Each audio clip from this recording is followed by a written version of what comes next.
Jim, let me ask you about something that I've always wondered and frankly marveled about, and that was when Ronald Reagan ran against Gerald Ford and was beaten in 1976, and that was a crushing defeat because he came so close. He was 65 years old, and I think everyone figured, well, that's it. He and Nancy are going to go back to California and lead a comfortable life. What was it that drove him, that propelled him, that gave him the sheer force of will to continue on and to be elected president at age 69?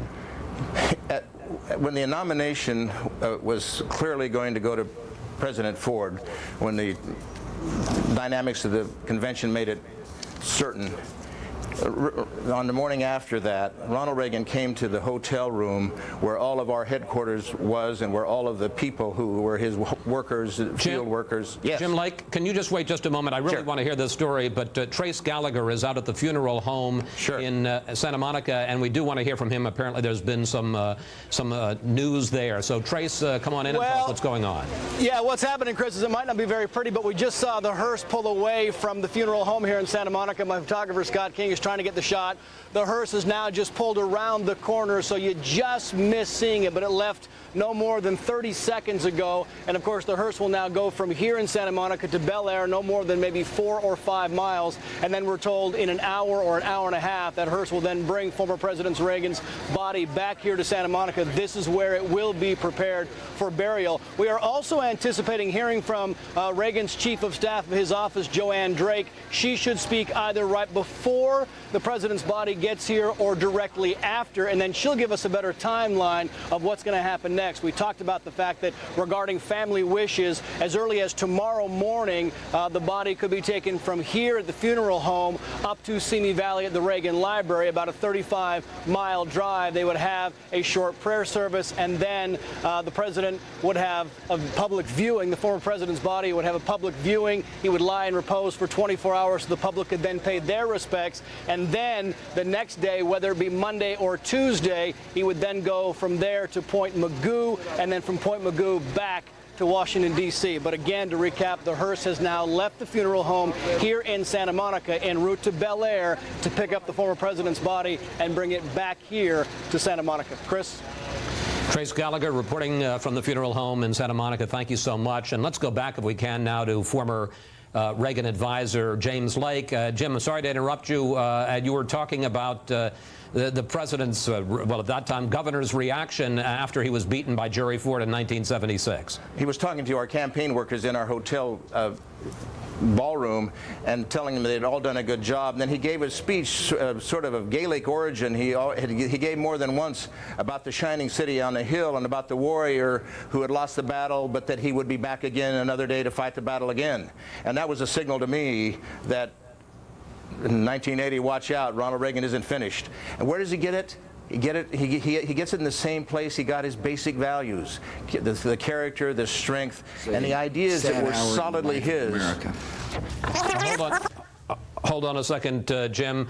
We're about to see, and they're re-racking it there. We're about to see the video. We heard it a little while ago, the audio. We're about to see the video of President Bush making his statement this evening from Paris about the passing of Ronald Reagan. Is that tape ready yet, gentlemen?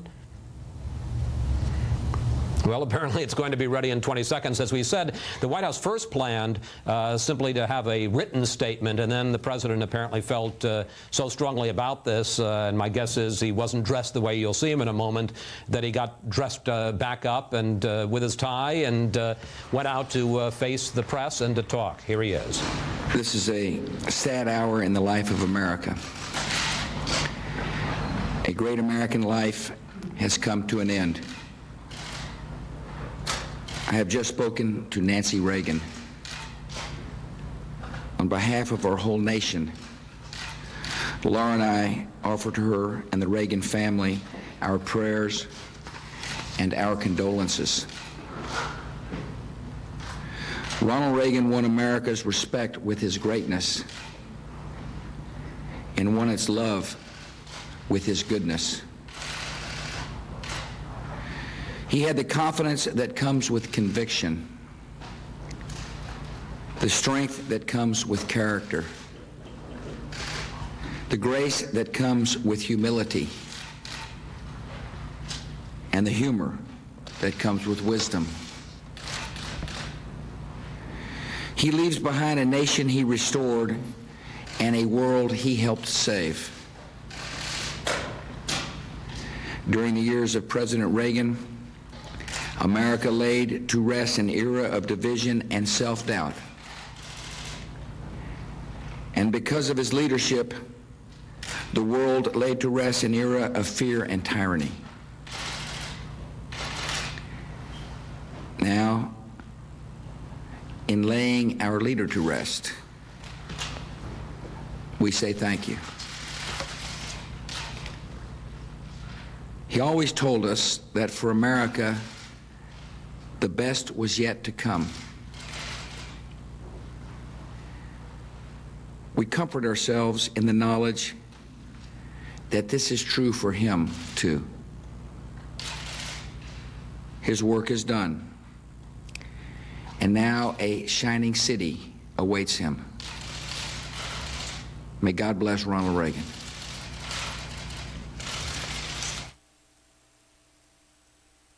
Speaking from Paris past midnight, his time, just a few moments ago, about the passing of Ronald Reagan, the 40th President of the United States. President Bush is going to have to be up very early.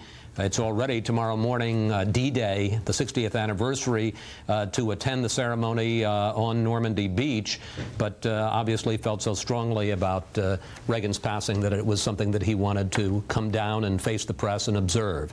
I'm told that former Secretary of State and a great Reagan confidant George Shultz is on the telephone. Secretary Shultz, are you there? I'm here.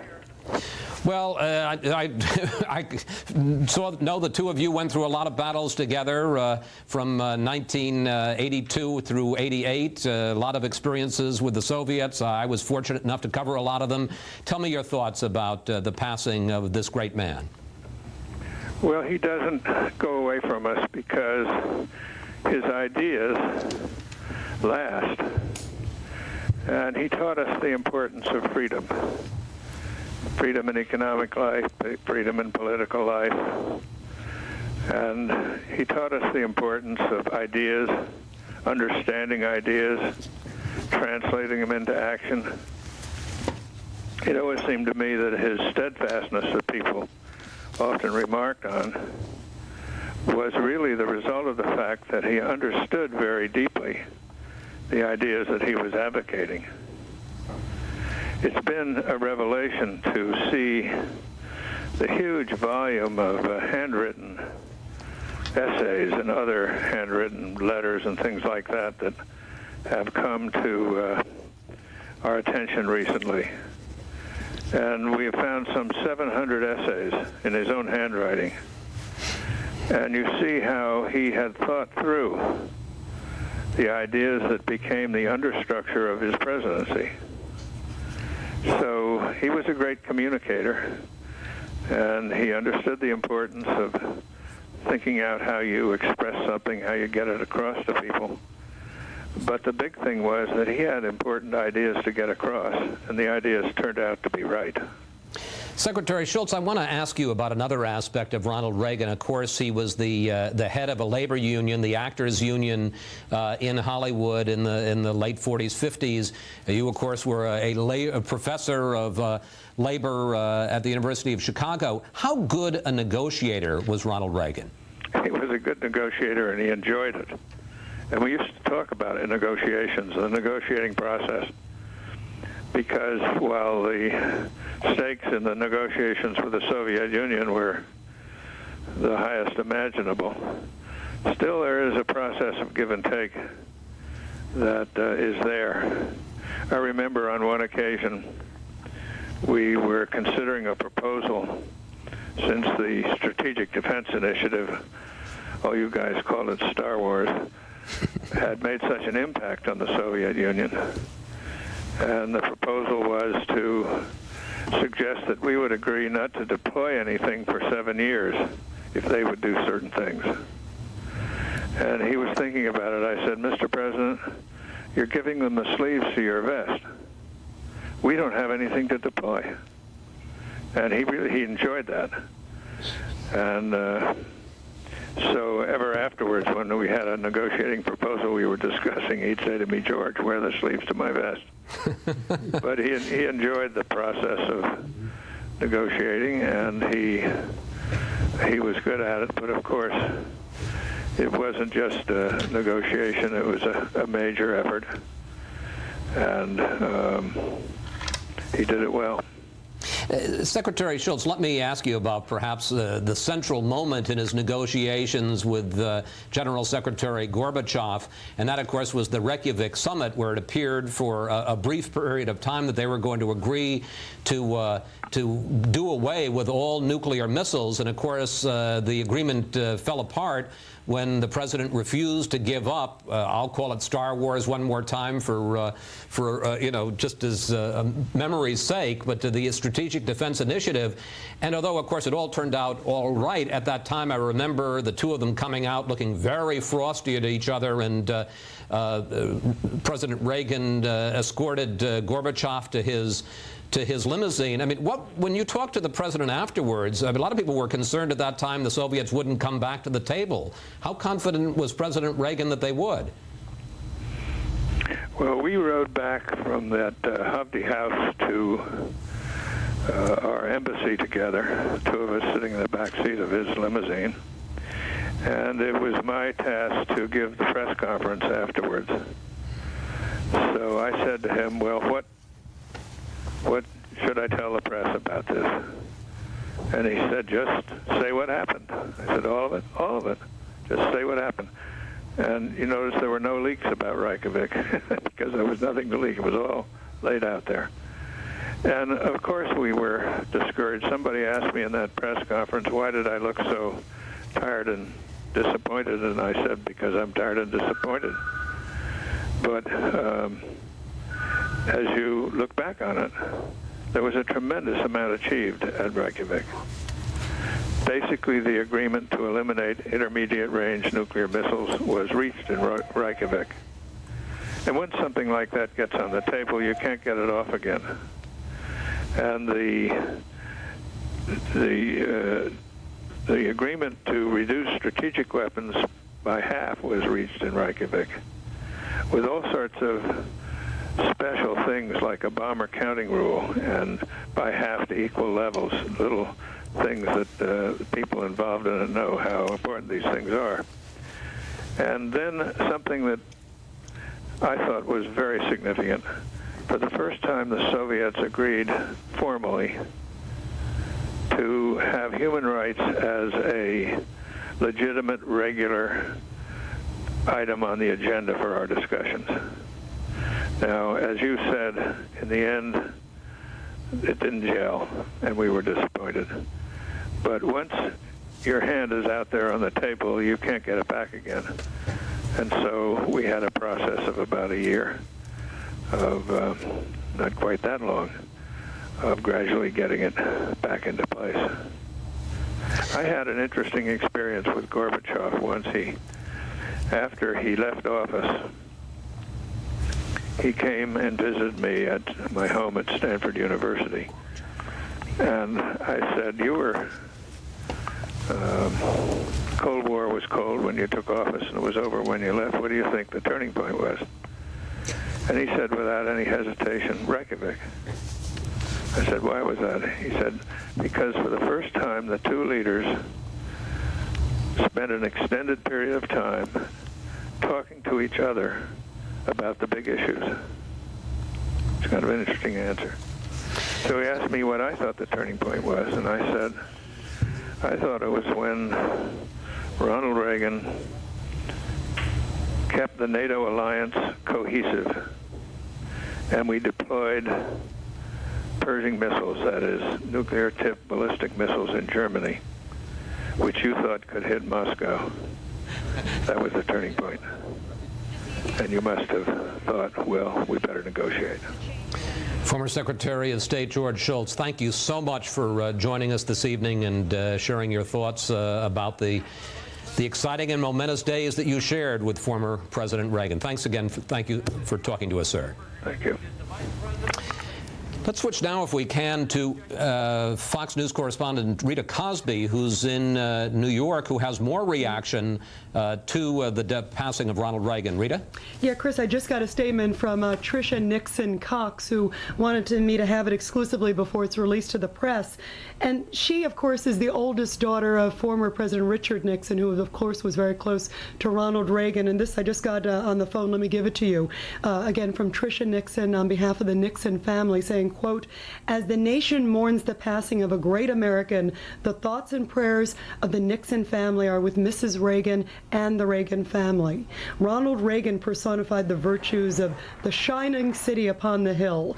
He represented both the greatness and the goodness of America. A grateful nation will cherish his memory and always honor his legacy." And again, that is coming from Tricia Nixon Cox, 58-year-old, the oldest daughter of former President Richard Nixon. In addition to that, I'm also getting some details. I know that all the children are there with Nancy Reagan. I'm told that Michael Reagan arrived a few hours ago. Ronald Jr. came in about 5 a.m. He was in Hawaii. And daughter Patty Davis arrived in last night and is, of course, with Nancy Reagan right now. I'm also told that Michael Reagan, Ronald Reagan's son, will be speaking at the service that is going to take place in California at the Reagan Library. That's the twilight service after he arrives back from Washington, D.C. In addition, a couple of Reagan friends just told me, Chris, they reminded me of a quote that actually Ronald Reagan said to his dear friend Lou Cannon many, many years ago. This is when Ronald Reagan's mother passed away from Alzheimer's also. This is before he was governor. And Ronald Reagan told his dear friend Lou Cannon, quote, "Even when you're prepared, you still are shocked when someone dies." And a lot of dear Reagan friends, two of his closest friends, told me tonight that's how they feel today. And again, that statement coming from Tricia Nixon Cox, and a lot of dear friends have a lot of great memories. And Chris, just a personal note, I had the pleasure of speaking with Ronald Reagan many years ago. It was one of my actually first interviews that I did as a journalist. There I was a cub reporter in the early 90s in California. And I remember the microphone dropped when I was doing the interview, and I was asking a very tough policy question at the time. And I remember a very funny moment. Ronald Reagan said, "See, God is watching out for me." And I ended up not being able to ask the question because the microphone went dead, and we both laughed. But here he was, very gracious, former president at that point, but still very kind to a young reporter who greatly admired him. Back to you. Rita, thank you for that, and I can tell you that you were in good company because Ronald Reagan defanged the White House press corps for 8 years with those kinds of one-liners, and you just would shake your head and say, well, all right, back with the question. Former President Bush and Barbara Bush made a statement just a brief time ago about the passing of Ronald Reagan, and we have that for you now. Let's take a look.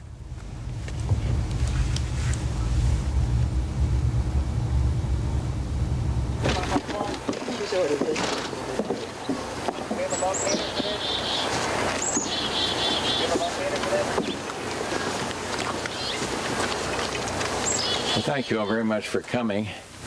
This is a very sad day for our country. Though Ronald Reagan has been ill for a long time, the finality of all of this is going to hit the American people very hard. And Barbara and I mourn the loss of a great president, and for us, a great friend. People ask me, well, what was so special about President Reagan? And on a personal basis, it was his kindness, his decency, his sense of humor, unbelievable. And he had a wonderful way where you could disagree with him. He'd have leaders in Congress or foreign leaders that he'd disagree with, and yet he was never disagreeable about it himself. He was never mean-spirited. And so he set a great example. I learned a great deal from him as his vice president for 8 years. We'd been political opponents, and we became very close friends. And every Wednesday we'd have lunch alone together. And I'll never forget those lunches. There was no agenda. You didn't ask you to define different problems. It was just two people talking, and he made me feel totally welcome, totally relaxed in his presence, and he was great. And I might say we have unlimited respect for Nancy Reagan, for the way she has conducted herself and stood by the ailing president for so many years. She's shown a lot of courage, a lot of responsibility, and it's been a wonderful thing for Barbara and me to see, to watch and to honor. You want to say something about anything? Well, I don't think I've ever known anyone who was so innately polite. Ronald Reagan was a gentleman, certainly, and adored his wife. She should be very proud of that, I think. And we certainly send our love to Nancy, and we've talked to her today, so she knows we love her and we're missing her husband already. Mr. President, you had a chance to talk to your son today at all from France? No, well, I've not talked to him today. I've just gotten back from England, and of course he's traveling in Rome and France. It's been said that many of the Republicans in Congress today, those in power, including your son, owe a debt to Ronald Reagan for helping to move the center to the right, and the compassionate conservative message that your son had. Well, I think both Presidents Bush learned a great deal from Ronald Reagan, and I'm sure that's a valid concept that President Bush, the president, has great respect for Ronald Reagan. He emulated him in the tax cuts that I now think are helping our economy to recover. But it was more than that. It was the same thing that Barbara and I are talking about, his respect for the man, his respect for his leadership, his respect for the human being that was Ronald Reagan. Mr. President, you spoke with Mrs. Reagan today. Can you tell us a little bit about how she's doing? Well, we called her, and it turns out to be just before he passed away. And you could tell she was under a strain. Barbara asked if her family was at their side, and she said yes, they'd gathered there. And she made clear to us that his death was imminent, but it had not actually happened at the time. But I think she was sad, of course, and burdened, of course, by what she's undergoing. But she has been a wonderful, loyal friend and wife, and they loved each other. It's so clear and obvious that they did. I'm sorry. What kind of a debt do you think the United States owes to President Reagan now, looking back? Well, I don't know that there's a debt that our country owes to any president. I think Ronald Reagan himself would say that he was proud to be able to serve his country. But I think history will give him great credit for standing for a few principles and standing firmly for those principles, and thus setting an example for the American people, whether they agreed with him or not. It was wonderful the way he could take a stand, and as I said earlier, do it without bitterness or without creating enmity on the part of other people. And today happens to be somewhat ironic because the speech that Ronald Reagan gave in France 10 years ago, no, how many years ago was it now, at the D-Day celebration over there, it was unbelievable. It was so emotional. When he got back, I asked him, well, how in the world could you get through that beautiful, wonderful tribute to those people that scaled the cliffs? And he said, well, I wrote it down, and I just repeated it over and over again to try to get it through my mind and without getting too emotional myself about it. But there were many speeches where Ronald Reagan could just muster the best in us as a country, and maybe we should be give him great credit for that. Sir, a lot of people are asking today whether or not there have been folks who have proposed putting President Reagan on Mount Rushmore. They've talked about different ways that the president should be honored. Have you given any thoughts to what you think might be an appropriate memorial? No, I really haven't, but I expect that a lot of thought will be and should be given to that. I have not. It's just, it's too soon. Mr. President, what do you feel that you personally learned from President Reagan that you'll carry with you? Well, I learned a lot about how one conducts himself in the highest office of the land. I had a vantage point that few others had, is sitting at his side for 8 years, and I saw how he interacted with people. I think the most I learned from him was his adherence to principle, and then the way in which he fought for those principles, the way being with a certain kindness, forceful leadership, but kindness and honoring the other guy's point of view even though he didn't agree. He was wonderful at that. He and Tip O'Neill had great differences, but it never got bitter. They'd argue, and Tip would accuse him of this and that, and President Reagan would smile, and then afterward they'd remain friends. And politics can be like that, and should be like that. Is there a lesson in that then for today's politicians? Yeah, there's a lesson in it for every politicians of today or yesterday. I think. I mean, politics can be pretty ugly at times. Do you think he'll be remembered primarily for his achievements in domestic policy or on the international stage? I think a combination. I think when he stood there in Berlin and said, "Mr. Gorbachev, tear down that wall," a lot of his critics in this country were going crazy, wringing their hands. This is outrageous rhetoric. This is no way to bring about relations with the Soviet Union, getting them on a better, higher plane. And sure enough, he and Gorbachev hit it off very well and moved the process forward. So he used the term evil empire. And some of the liberals in New York were wringing their hands and going crazy. Oh, this is terrible. This is the end of everything. He doesn't know how to conduct foreign affairs. And sure enough, a lot happened on his watch that was very, very positive towards a new world order, towards a peace. And so I think it'd be a combination. Of course, on the domestic side, his tax cut, I think he never was able to get the spending cuts that he wanted, but he did a lot in getting the 90% income taxes. My gosh, get those way down. And he did a great job on both domestic and foreign. I don't know, it's a good question. I don't know what history will say on that. Mr. President, you mentioned you had a unique vantage point on the Reagan presidency.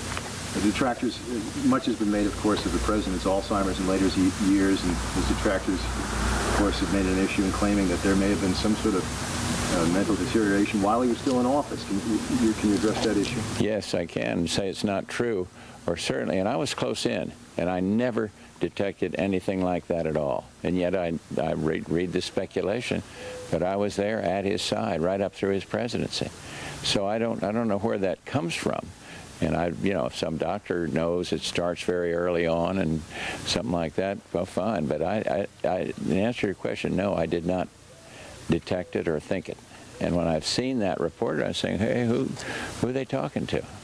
Mr. President, what are your memories of the first time you met Ronald Reagan? Oh, golly, I think I was chairman of the Republican National Committee back in 1970, 73 and 74, and he was governor of California, and I met him there, but we didn't really get close at that point. But I was head of the party, and he was a big star of the Republican Party at that time as the governor. But I remember some of the same things I'm talking about here. When was the last time you saw President Reagan? I think it was about, do you remember, Barr? We went to call on him in California, but it was, oh gosh, I think after I left the White House, but I don't remember. Early after, I think about 94 maybe. Maybe 94 or 5, somewhere in there. Don't swear to that. No. We're getting older. Thank you very much. And that was former President Bush and Barbara Bush speaking from their summer home in Kennebunkport, Maine. We're delighted to welcome Washington Managing Editor Britt Hume now to the conversation.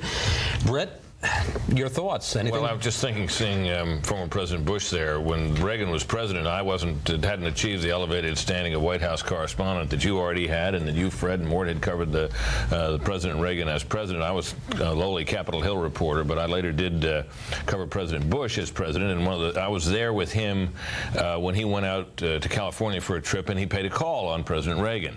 And I remember at the time the group of reporters were gathered there with Reagan in his office, and Reagan was his usual good-humored self, and somebody said to President Bush, well, what are you talking about? And he said, well, anything and everything and life its own self, which was the title of a book I think had been written by a Sports Illustrated correspondent who was known at the time, and the reporters in the room had no idea in the world what President Bush meant by that, but I think he was trying to communicate something you heard him communicate there, and that was that he'd learned a lot from Ronald Reagan and was always glad to try to learn more. You know, there was an interesting point that former President Bush made there, and that was that, we know the end of the story now. We know that the Soviet Union collapsed. We know that the U.S. won the Cold War, but we didn't know that during the course of that period of time when there was the fight, as we've been talking about earlier, over medium-range missiles in Europe, or about tear down that wall, Mr. Gorbachev, or about the Reykjavik summit. There were a lot of times when there were a lot of doubters about Ronald Not only Reagan. that, it really wasn't over when he left office. It didn't really happen. I mean, the wall didn't come down and the whole Soviet Union didn't collapse until George Bush was president. Worth recalling, indeed, that in the first hours, the first days of the Bush presidency, there was still tension with the Soviet Union, and there was still competition for the supremacy on the world stage between Gorbachev and then President Bush. And I remember covering all that. And Bush did a long review, you may recall, of foreign policy after he first became president. And Gorbachev had a big peace initiative and charm initiative going on in Europe, and he was the toast of Europe. And it wasn't at all clear that this was all going to turn out. Gorbachev was still competitive at in those days in his attitude toward the United States. It all happened on President Bush's watch. Finally, it wasn't. It was Ronald Reagan's what Ronald Reagan had put in motion, to be sure. But there was one person who was utterly confident, and that was Ronald Reagan himself. People forget what a switch in policy it was from a policy of détente, peaceful coexistence, which had been the policy under Republican and Democratic presidents up until Ronald Reagan's time, and he wanted to defeat communism. As Richard Allen said earlier when you were interviewing the former National Security Advisor to Reagan, his policy was, we win, they lose. And Reagan was absolutely confident of that. Remember his speech in London in 1982, where he said, communism will wind up on the ash heap of history. Yes, when the Soviets, after he deployed the medium-range missiles in Europe, the Soviets walked out of the Geneva arms control talks, and Washington was in a tizzy. And what was Reagan's attitude about the Soviet walkout? He said, they'll be back. And they were back in a few months, agreeing, as Mort said earlier, to negotiate a policy that would eliminate all those missiles. You know, what's amazing is the level of strategic thinking that this supposed dunderhead, as he was regarded by a lot of his critics and a lot of the Europeans, was capable of. I mean, nobody, including the CIA, believed that the Soviet Union was inherently weak. I mean, the conventional wisdom was that they were a superb military power. Yes, you know, they had economic problems and stuff like that, but still their GDP was strong and all that. Reagan and his CIA director, Bill Casey, at the time, were the first people that ever posited the possibility that this was a shell that could be broken, and that if enough pressure was put on them, that it would crack. And indeed, that's exactly what happened. As Dick Allen explained how it happened, the invention of Star Wars made them think that they would have to have this massive nuclear buildup that they simply couldn't afford. And that was the process that led Gorbachev to finally say that we have to reform. And in the process of reforming, the whole thing collapsed eventually. But it was Reagan's strategic vision that led to the whole things happening.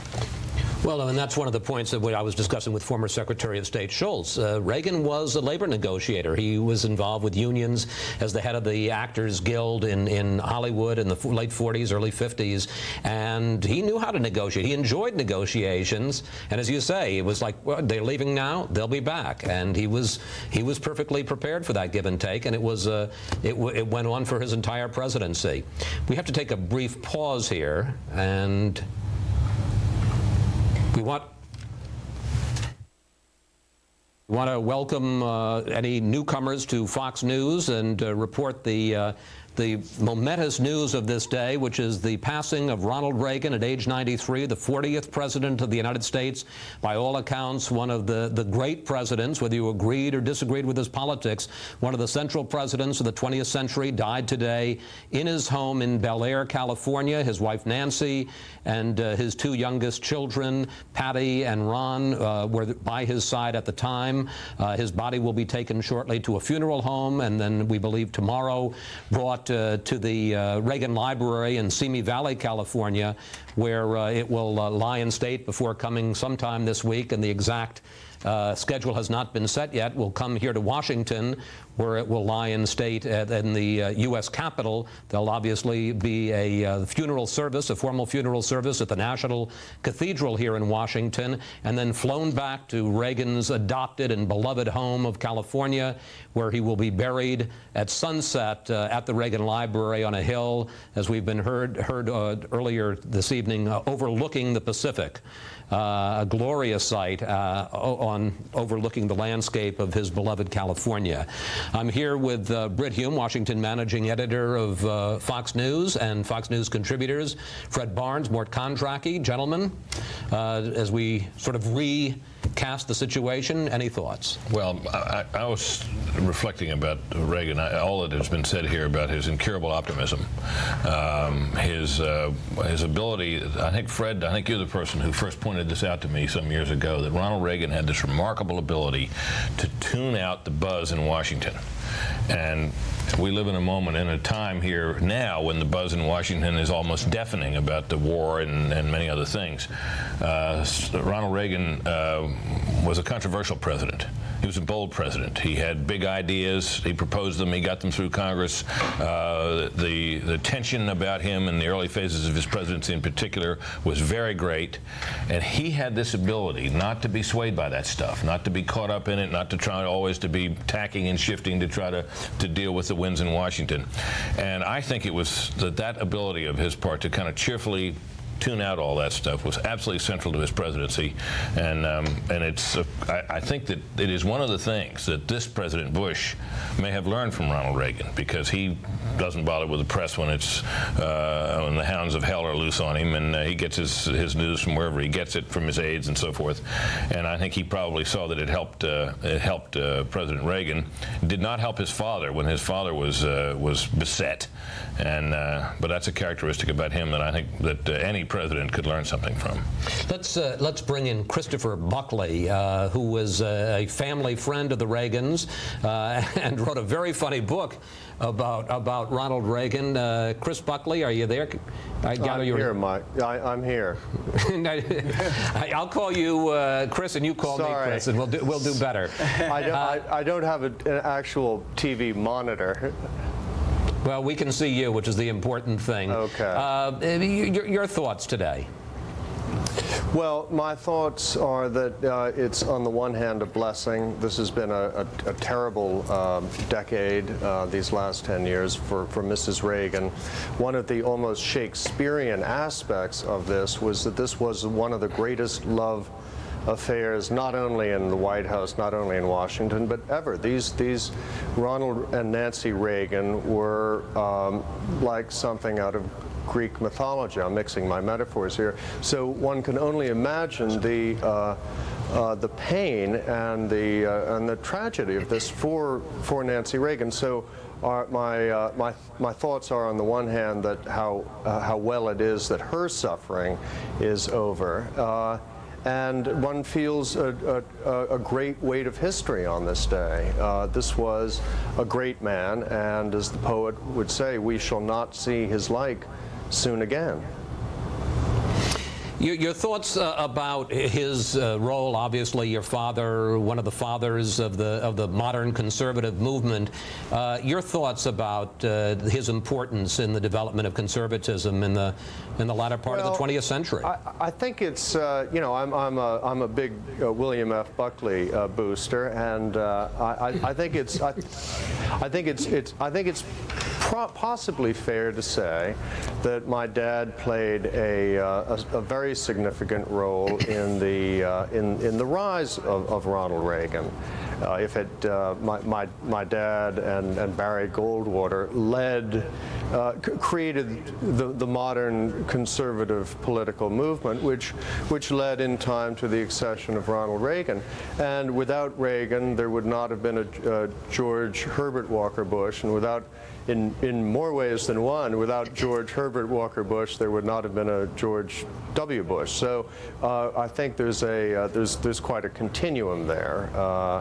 But you mentioned a book that I wrote. This is because what I mostly have to offer is perhaps an insight into the tremendous personal kindness of Ronald Reagan. In 1986, I published, having worked as a speechwriter in the White House, I published a comic novel called The White House Mess, which began with Ronald Reagan, which began with Inauguration Day, 1988, and Ronald Reagan had gone dotty and didn't want to leave the White House. Now, this was utterly satirical in 1986. Obviously, I didn't know that he would he would get Alzheimer's, but it was a bit mischievous at the time, and it got rather a lot of notice, and they have to connive to get Reagan out of the White House by tricking him into thinking that the Russians are attacking, so he has to evacuate and go off to Mount Weather or whatever. Well, the book got quite a bit of play, and I became, after the fact, abashed and a little bit nervous. And so I mentioned in an interview with the Washington Post that I was afraid that the Reagans, who were long family friends, might be a little cross at me. Well, I was on book tour, and Nancy Reagan, the White House operators, tracked me down while I was going into some interview in Pittsburgh. And you know, you can imagine the heartbeat level as someone came racing up to me and said, "It's Mrs. Reagan on the phone for you." And I thought, oh my God.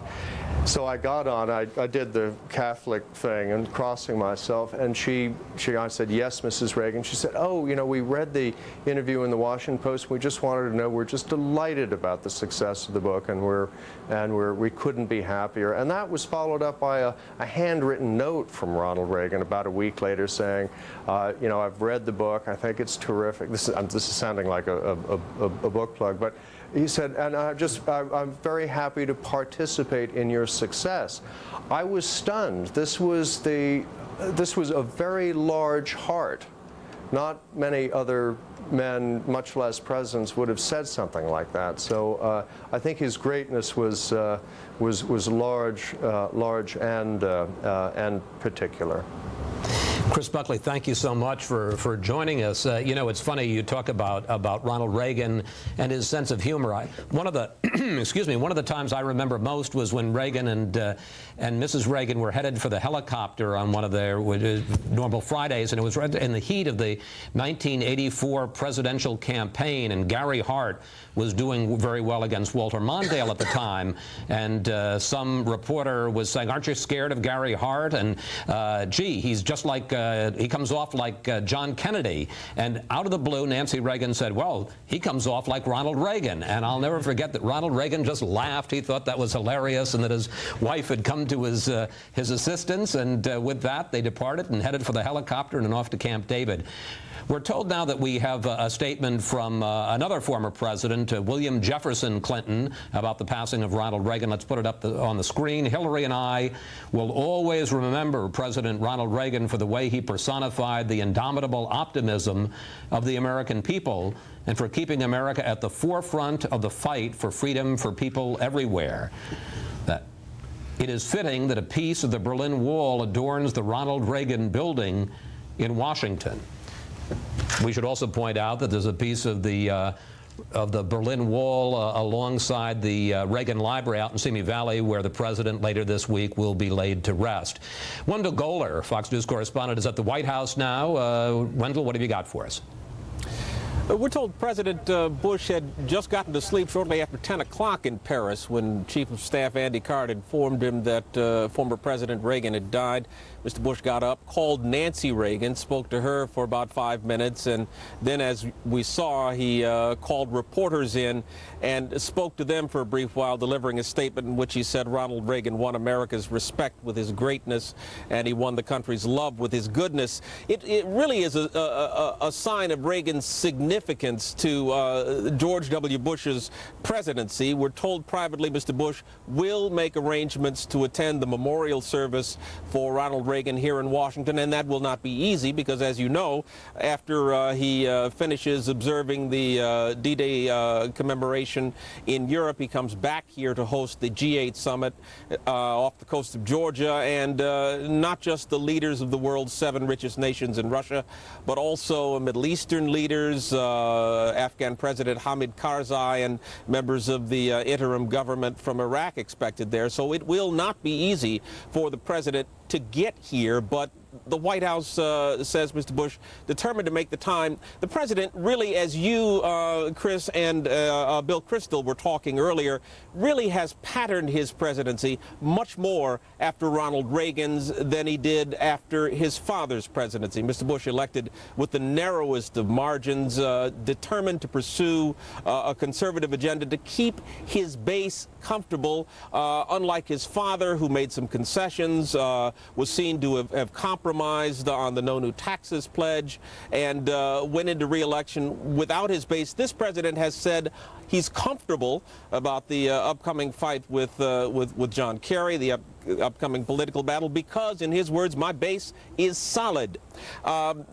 Also, I want to let you know that from Paris, the French President Jacques Chirac has released a statement saluting Ronald Reagan as a great man of state who, with the strength of his convictions and the engagement for democracy, will leave a profound mark on history. So once again, President George W. Bush going to make the time to attend the memorial service for Ronald Reagan here in Washington, though, Chris, it won't be easy with the rather hectic schedule he has coming up between now and next Thursday.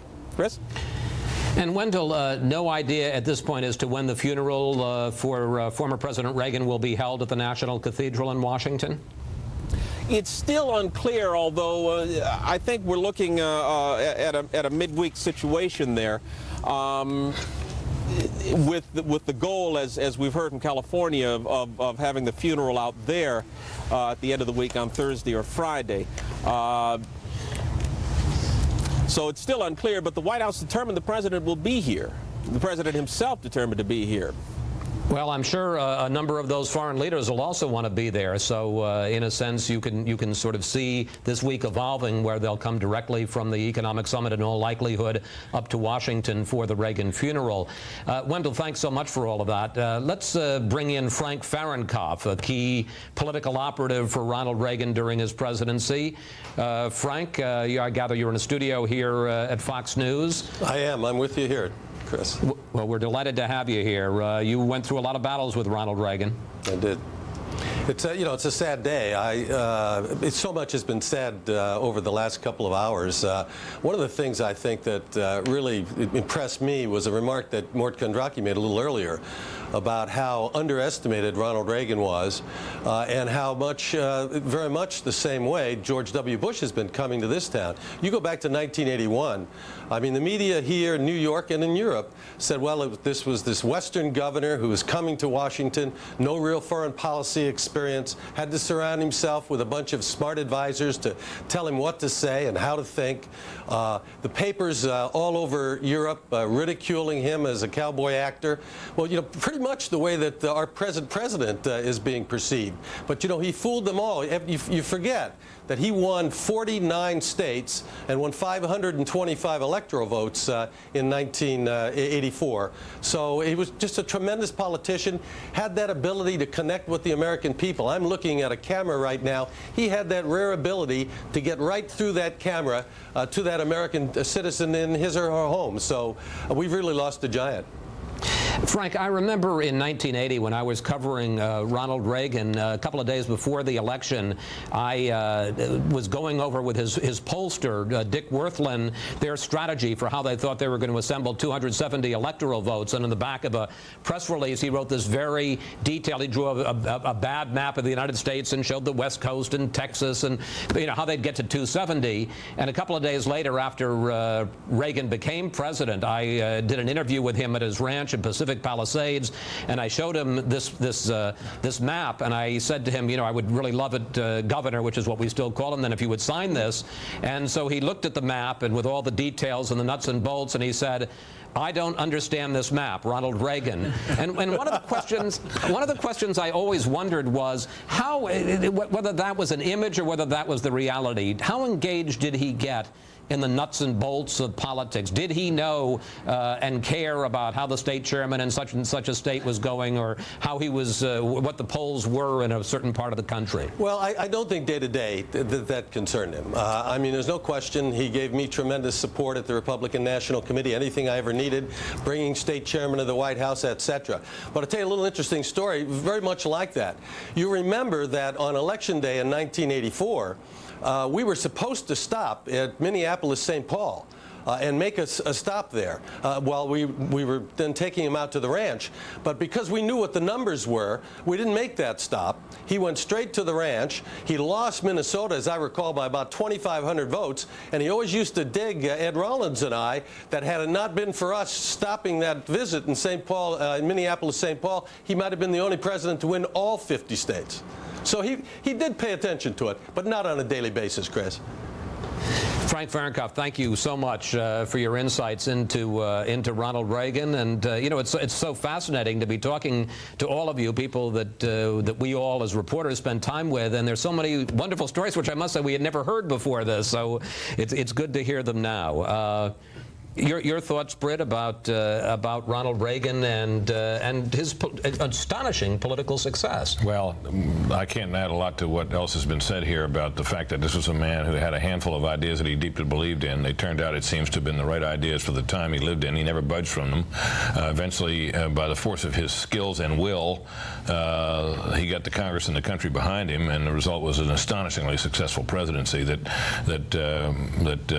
may have been, it certainly is the most, I think, the most successful and influential presidency of the last half of the 20th century, and I think he will eventually take his place, although it's going to be interesting to see how historians begin now to assess him, because they have been surprisingly unkind to him and have thought of, many historians condescended to him the way many in the media did. A personal thought about the repeated mentions of the relationship he had with Nancy Reagan, which was, I think, to the eyes of all America, a great love story. And when my wife Kim and I were married 11 years ago, I was then covering the White House, and there was a dust-up that had to do with a question that I asked then President Clinton, and he said to me at a subsequent news conference something about the difference was that between us was that I'd had a honeymoon, which had just occurred, and he hadn't, and it sort of got into public prints. And Kim and I thereafter received the loveliest letter from Ronald Reagan. Now, I knew President Reagan somewhat, but I wasn't covering the White House in those days, and it was about his marriage. And I guess this is the hearse that's now on its way, isn't it? This is the hearse that is arriving at the presidential... Is it arriving or is it leaving? No, it's on its way into the president's, former president's home in Bel Air. Right. Anyway, he reflected on his own marriage and how much it had meant to him and how it had gotten better over the years, and he hoped and prayed that it would be the same for us. It was the nicest thing, and I thought it was completely astonishing that he would think to do something so generous as that and to reflect so personally on his own marriage, which, as I think we all know, was a great story, and of course we saw it sadly end today, and that, of course, is the home where he and Nancy lived out his final years. You know, it's something that we've sort of brushed on, and we have a little time now. Let's talk about it at length, which is the relationship between Nancy and Ronald Reagan, both the love story and also the fact that she was an enormously important advisor, someone who had the president's back, had opinions about issues, about people, about the Soviet Union. Go ahead, Mort. She wanted Ronald Reagan to reach an agreement with the Soviet Union about nuclear missiles, and she was regarded by some of the hawks in the administration as an evil influence on him to make deals which some of them didn't think ought to happen. And she also famously engineered the demise of the White House Chief of Staff, Don Regan, you know, she was deeply influential. And you'll remember, I found her, by the way, personally utterly charming, and she was incredibly nice to me as a person. I mean, she wrote notes. She invited me to stuff that I got invitations to a Super Bowl one time, and I'm sure that I don't know that it was Ronald Reagan who invited me. It was she who I think did. In any event, she you remember got lambasted at one point for consulting a medium, I believe it was it not? About an astrologer, yeah, to set dates. That I've always found impossible to believe. No, it's true. Is it? And not only is it true, but it's also part of it came out in a very interesting way, because, as you say, she helped get Donald Reagan, the White House Chief of Staff, and when Reagan wrote his tell-all book towards the end of the Reagan presidency, this super secret that nobody, certainly in the press corps, knew about. He decided to lay it out there that, in fact, that she had consulted this astrologer, always panicked after the, and understandably so, after the assassination attempt in 1981, had consulted an astrologer and had gotten good days and bad days for the president to travel, and in fact had helped shape the president's schedule by, well, this would be a safe day for him to go, and this wouldn't be a safe day. And there's no question that Donald Reagan put that out there with sheer malice of forethought to, you know, don't get mad, get even. Not only did he get it out there, it was the beginning of his book, of his memoirs about being in first as Treasury Secretary and then as White House Chief of Staff. You know, Nancy Reagan, when she was First Lady, always denied that she was playing a role in these policy areas and advised her president on these things. And then after his presidency, when she came out with her book, which was entitled My Turn, she fessed up and really did express her opinions and what she told the president, and including one of my favorite stories is she told the story about Reagan when he first met Mikhail Gorbachev, and they went down. Remember when they went down one-on-one in that lake house in Geneva, Switzerland? It was their first summit meeting. I'd love to have been a fly on the wall there, but anyway, I guess President Reagan told her afterwards that he told Gorbachev one of these Russian jokes that he used to specialize in. And I don't know where Reagan heard all these stories, but they were all mainly about how terrible life was under communism in the Soviet Union. And he told one of them to Gorbachev, you know, just Reagan, Gorbachev, and their interpreters were there. And I believe it was the story about the guy in the bread line in Moscow who was standing in line, you know, for hours and hours. And then he starts denouncing the communist system and saying how terrible it is. It's godless. It doesn't work. You can't even, you know, buy food. And then a guy in a trench coat steps out from the shadows and says, come here, and says, sir, you can't be doing that. You can't be saying that stuff, and go home and just don't do this again. And so people have been killed. Yeah, remember that people have been killed for less than that, right? For that, exactly. So he goes home, and he arrives at home, and his wife says, well, did you get the loaf of bread? And he says, well, dear, conditions in this country are worse than you and I ever believed. He said, not only did I not get the loaf of bread, but they're out of bullets now. Imagine telling that to Gorbachev. You told it very well, probably not as well as Ronald Reagan, but you did tell it well. Nobody could tell a story better than Ronald Reagan. But the relationship with Nancy Reagan, and of course there was some fun made of her because of what they called the gays, if we all remember that she would be there and he would be speaking. And let's face it, you've heard a presidential speech, you've heard it many times, it gets a little boring for anyone, and Nancy Reagan would sit there and look at with the most rapt attention as if this was the greatest, and as if it was the first time she'd ever heard it. But I think it's incredibly effective. You know, it can't be 100% genuine. You know, after seeing the same speech over and over again. But politically, I think it's dynamite to be adored that much in public. Think, Mort, how many times she must have heard those Hollywood stories. I remember at one of the radio TV correspondents' dinners, Chris, when Reagan was president, I was on the board of the association by some happenstance, and I landed at the head table there, and the president was next to me. Caspar Weinberger, his defense secretary and longtime associate and ally, was on my other side, and I was pleased to talk to the president, and he started telling these Hollywood stories.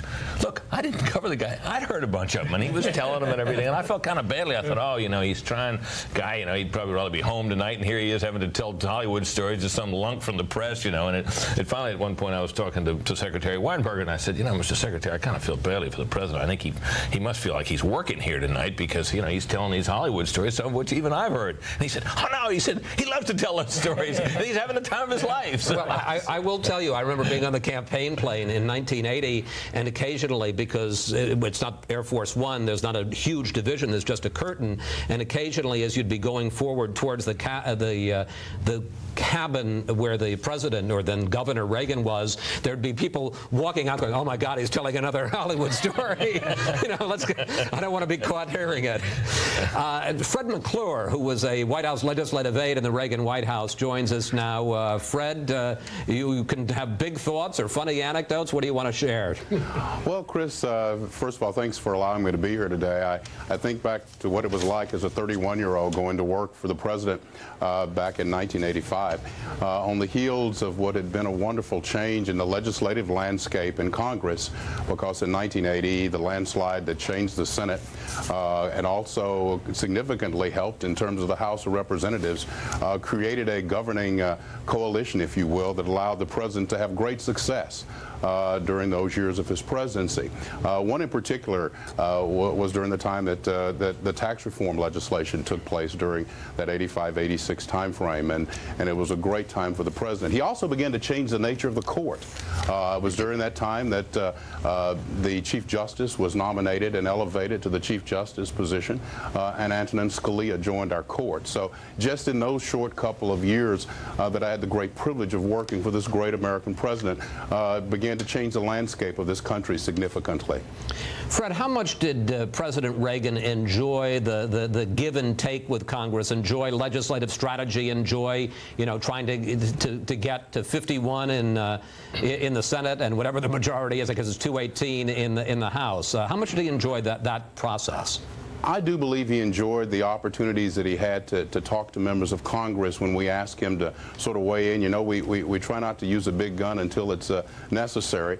And at those moments when we felt as though we really needed the president to push votes over the edge and we'd call upon him, he was more than willing to do so, and very promptly got back to us in terms of the nature of those conversations. And, you know, he was such a wonderful president and such a wonderful human being. You know, it was real hard for folks to say no to it. So we very carefully picked those that we used in the process where we asked him to be a heavy part of that process. Fred McClure, legislative aide to Ronald Reagan during his presidency. We want to thank you so much for coming in and sharing your thoughts with us.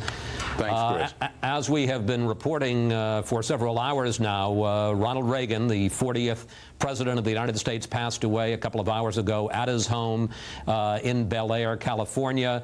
He was there with his wife Nancy and his two youngest children, Patty and Ron. The hearse has arrived at the home to take his body to the funeral home. We have a report now on the extraordinary life, the extraordinary career of Ronald Reagan. Fox News' Jane Skinner reports.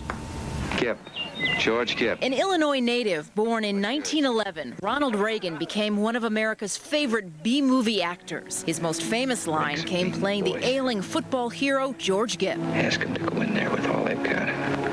Win just one for the Gipper. Winning for the Gipper became a rallying cry for Reagan when he entered politics. In the Vietnam years, he served 2 terms as California's governor. On his 3rd try in 1980, Reagan finally won the Republican nomination for president and swamped Jimmy Carter that November. 70 days into his presidency, a would-be assassin put 2 bullets in Reagan's chest. But Reagan and his wit survived. When I saw all those doctors around me, too, I said I hope they were all Republicans. As president, Reagan reaffirmed America's hardline stance against the Soviet Union. They are the focus of evil in the modern world. And presided over a huge arms buildup. Mr. Gorbachev, tear down this wall. He challenged the Soviets' reform-minded leader, Mikhail Gorbachev. And the Berlin Wall, along with the Soviet Empire, came down. So help me God. Tapping the country's renewed patriotism, Reagan was re-elected by a landslide in 1984, but he never enjoyed unanimous support. Reagan's defense spending squeezed domestic programs and tripled the national debt, a mixed legacy for a dedicated convert to conservatism. Do you solemnly swear? Then scandal scarred the Reagan presidency. It was revealed his aides had sold arms to the terrorist nation of Iran and used the profits to illegally fund Nicaraguan rebels. But even though the Iran-Contra scandal derailed his 2nd term, Reagan still left office more popular than any president since Franklin Roosevelt. Afflicted in his last years by Alzheimer's disease, he retreated from public view in the 1990s. Jane Skinner, Fox News.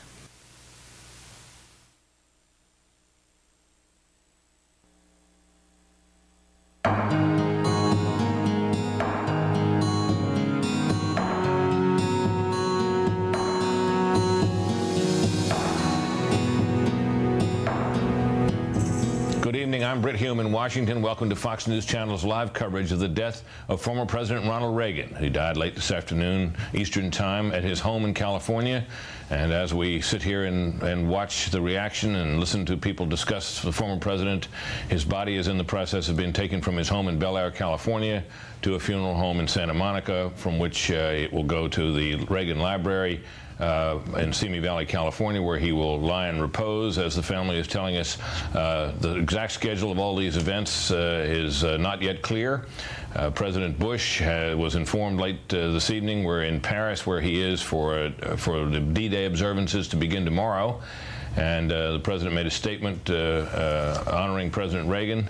And friends and those who serve with the former president have been appearing this afternoon to share their reflections on a man who was known for his convictions, for his determination, for being underestimated, and for being always remarkably, astonishingly optimistic and cheerful. Former President Ronald Reagan dead tonight at the age of 93 from complications resulting from the long bout that he had with Alzheimer's disease. I'm pleased to be joined here in studio by, among others, Bill Kristol, who is a Fox News contributor, editor, of course, as well of the Weekly Standard, and someone who actually served for a time in the Reagan administration.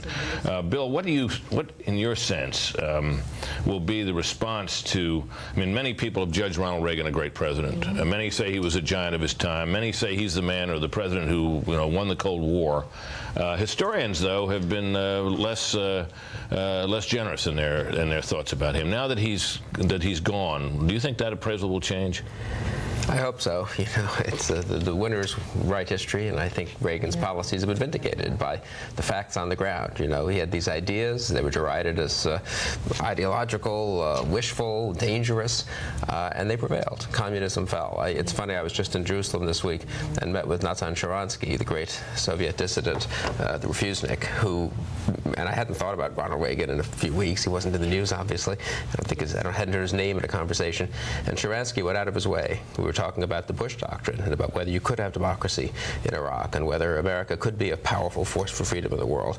And Sharansky brought up Ronald Reagan, who he said was the greatest American president in his view of this century, and the man who had inspired him as a refusenik in the Soviet Union, and the man whose principles he thought remained the right principles to conduct foreign policy on the basis of the principles that he thought were behind George W. Bush's effort to change the Middle East and promote freedom and democracy around the world. Sharansky really gave a moving tribute to Ronald Reagan, the man he gave credit to more than any other for winning the Cold War. Mort Kondracki, we will never know, of course, what Ronald Reagan thought or would have thought about Iraq had he been the Ronald Reagan that we all knew for so long.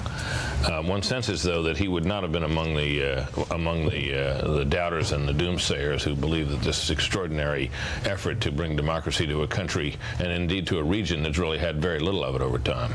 Well, I have two thoughts about that. One, you remember Ronald Reagan committed American troops to Lebanon during the Lebanon Civil War, and the precursors to Al Qaeda, many Islamic jihadists, blew up the United States Embassy in Beirut, and also killed I believe it was 273 Marines in a Marine barracks, and the United States duly pulled out of Lebanon. Now, I don't know whether this reflects a feeling on Reagan's part that the Middle East was too complicated for us to be involved in militarily or not, and that's the issue with George Bush. Certainly, when it comes to taking on a seemingly impossible task, namely, in his case, fighting communism, bringing down the Soviet Union,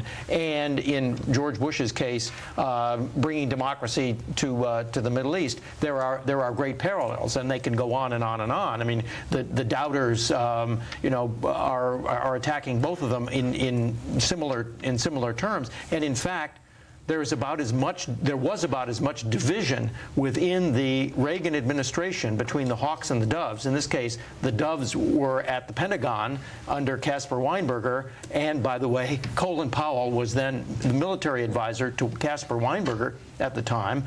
George Shultz was one of the hawks, and those guys fought like crazy, just the way people are fighting in the Bush administration. The question is, how does it all play out? You know, Ronald Reagan won a famous victory in the 1984 presidential election. It remains to be seen whether George Bush can even win this time. Fred Barnes, your thoughts as we kind of reset here and contemplate the career, the life, and of course the 8-year presidency of Ronald Reagan. Well, let me follow up on what Bill and Mort said regarding Ronald Reagan's foreign policy, and it was one of morality in foreign policy. He had a moral need. He was not a realist. He didn't think, well, how are we going to balance nations around the world? He didn't think about the American self-interest in the narrowest sense. He favored morality in foreign policy, which meant seeking to overthrow communism and implant democracy around the world. Now this was his major fight, or one of his major fights, at the Republican convention in 1976, was over a plank endorsing morality in foreign policy and criticizing, actually, Secretary of State at the time, Henry Kissinger, and President Ford for not promoting morality in foreign policy. And you'll remember when, who was it, the great Russian novelist, Solzhenitsyn came to Washington on Henry Kissinger's advice. President Ford refused to see him. It was something that Reagan would never have done, and obviously criticized President Ford for it. Anyway, so you advance to George W. Bush's foreign policy. It's a moral foreign policy. It is morality in foreign policy, and very much it's a neo-Reagan foreign policy. Well, certainly people might argue about whether it's moral or not. It is certainly idealistic, which is a characteristic of foreign policy that I think that it's fair to say both men shared in their outlooks. Well, I think those are different words for the same thing. Right, I agree. The 1976 convention, I think, was memorable to some of us who covered it, and that was at the Kemper Arena in Kansas City. And the fight between him and Gerald Ford for that nomination had advanced, as all of us remember, all the way into the convention, and it was James A. Baker, later to be Reagan's chief of staff, and of course the first President Bush's Secretary of State, who was the delegate counter and indeed the delegate diplomat who was out trying to round up enough delegates to get Ford over the top, which he finally did. But when Ronald Reagan entered the hall the night that his nomination was placed before the convention, you may recall that the convention was brought to a halt for a long period of time as he and Nancy stood in their part of the. There it is. I think that may be it, but I can't be sure. But it was an amazing moment. And that cheering went on and on and on and on. Network television was there. And I happened to be working for ABC News at the time, and Frank Reynolds had covered the Reagan campaign. Now, Frank was basically a liberal from Chicago, but he and the Gipper somehow hit it off, and he'd gotten to like Reagan. Reagan was hard not to like. Frank was too. And he ended up getting into the section of the auditorium where the Reagans were. And so here, ABC News, which was in those days was last in the ratings, had their correspondent with the Reagans at this moment of enormous emotion. The hall was erupting. The convention had been brought to a standstill, and he was inching in to talk to them. And the anchor man threw to Frank, and Frank did something that I've never forgotten. He looked at the Reagans. He could see they were emotional, and he said, "I'm sorry." He said, "I think they need a private moment here. I think I'll wait." And I thought to myself, I would never have had the courage to do that in a million years. He did. He later did get the interview and so forth, while other correspondents were banging on the door and the security people wouldn't let them in. That was an amazing moment. It was kind of that convention that was... I remember watching on television Reagan's speech at that convention after he had lost the nomination. Right. Remember, there was by acclaim. He was sort of asked to speak to the convention, and he seemed to be speaking without notes or without a text, because it hadn't really been planned, I don't believe. I think he had, in fact, written the speech out and basically memorized it. Extremely moving speech, which really brought the convention, was very moving on the floor of the convention. I gather for those, I had voted for Reagan. I remember the Massachusetts Republican primary that year and was disappointed that he had lost to Ford. And I remember that speech signaled that he was going to run again in 1980. If you can fast forward 16 years, the last time I met Ronald Reagan was at the 1992 convention. I was with Vice President Quayle, for whom I was working, and we were with President and Mrs. Reagan backstage under the platform when he spoke. I think it was the first night of the convention. Remember the fiasco of Buchanan spoke in prime time from 10 p.m. to 11 p.m. with that speech the culture war speech, which didn't go over very well, or at least once the press was finished with it. And it was thought to have done great damage to President Bush's prospects. And President Reagan spoke at about 10 to 11, I think he went up, and we were with him backstage. And he was, at this point, a reasonably elderly man. I guess he was about 80, and he was tired. It was late at night, and he'd flown in from the West Coast, and we were worried a little bit, Vice President Quayle and I mean, we didn't say anything, but I sense that, gee, I hope he can, pull this together and do it. And he looked tired, and he got up there, and he gave a terrific speech. And I think if one goes back and reads that speech, it's really as good as the presidential speeches. He gave a moving statement about hope and optimism. Right. We should always appeal, we the Republican Party should always appeal to Americans' hopes, not to their fears, a very delicate way of undercutting Buchanan's unfortunate message, I think. And he gave the speech. It was about half an hour, 40 minutes, came backstage after the speech, and he was really exhausted and, of course, wrung out from this effort. But it was an amazing instance of a man rising to the occasion, I think. It is a measure of the momentousness of the death of this man that we see now live coverage at the house, at the Reagan house there in Bel Air, California, and his body, as we understand it, is now being put into the hearse that is going to take it to it'll be a flag draped coffin. It will be taken to a funeral home in Santa Monica. And Fox News correspondent Trace Gallagher is standing by in California for further details as they come together of exactly what is going to be the sequence of events here this week, complicated, of course, by the fact that the president is out of the country. A number of foreign leaders who might want to attend a Reagan funeral are expected to be at Sea Island, Georgia for an economic summit this week, so there's a lot to sort out. Trace, what can you tell us? Well, I can tell you, Britt, the timeline is getting a little clearer now as we watch the president's casket being loaded into that hearse. They will, of course, have a cortege back here to the Santa Monica Funeral Home. It's about a 4 or 5 mile trip, and of course, in California, you can expect helicopters to cover it every inch of the way. We had thought that maybe the president's body would go tomorrow to the Reagan Library in Simi Valley. Apparently, that will not happen.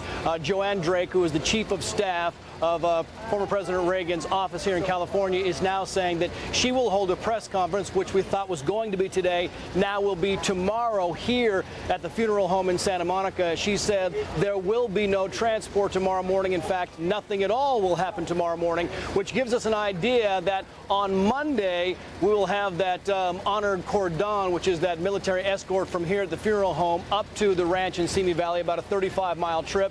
And then they'll have a prayer service on Monday. Then the president on Monday will lie in repose for 24 hours, which puts us at Tuesday morning, Britt, before President Reagan's body will then be taken from the Reagan Library to Point Mugu Air Base and loaded onto a plane and then sent back to Washington, where, of course, it will lie in state for 2 days. So if you put the timeline together, that means the state funeral would likely be Thursday, the body flown back here to California on Friday, and the sunset burial then would likely take place on Friday night. That is kind of a timeline that has not been given to us yet because, of course, the family and the military district of Washington is now finalizing the funeral plans. But according to previous funerals, that is a likely scenario. And instead of moving from here to Simi Valley tomorrow, we will move from Santa Monica to Simi Valley apparently now on Monday morning. Britt. Well, Trace, it begins to sound as if this schedule will probably work out for the president and his foreign guests, because the economic summit that's supposed to start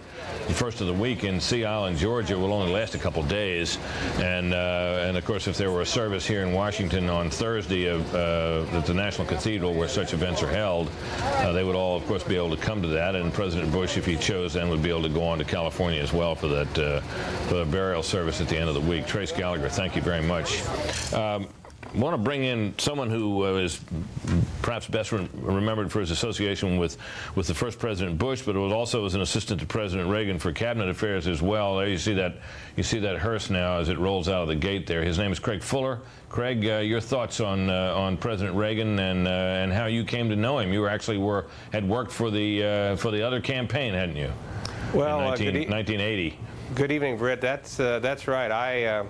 I've always considered it a tremendous privilege to have spent all 8 years that President Reagan was in office in the White House. The last 4, as you pointed out, with Vice President Bush. But I'm a Californian.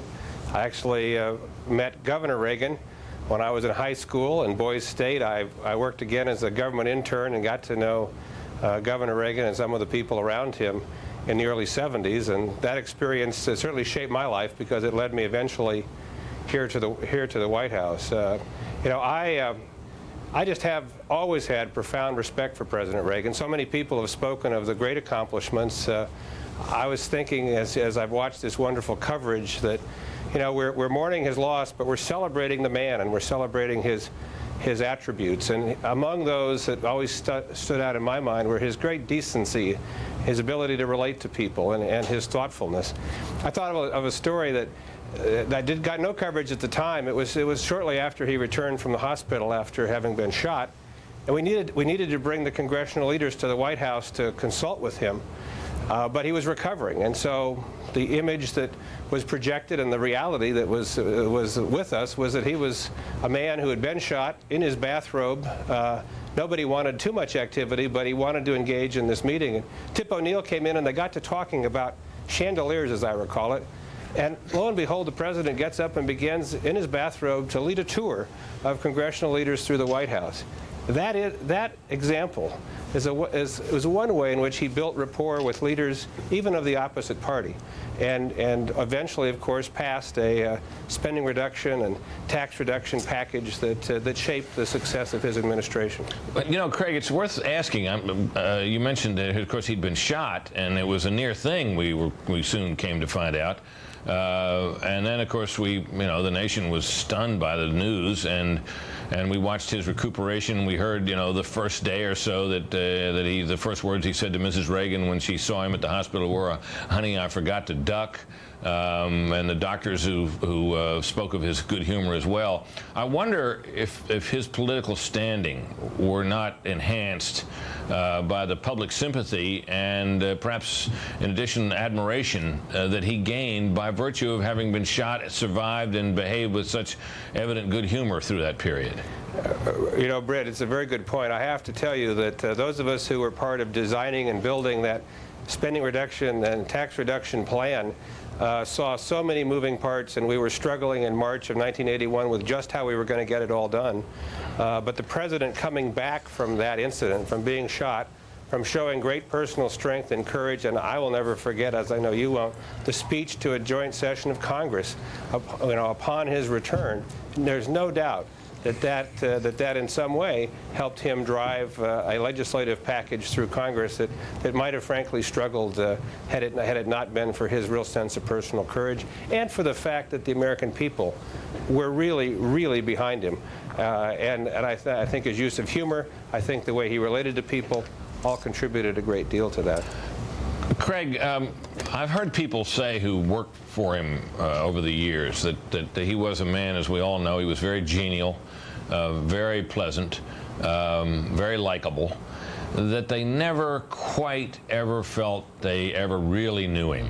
And they thought obviously that she knew him, but that there was always a certain distance about him. Did you sense that?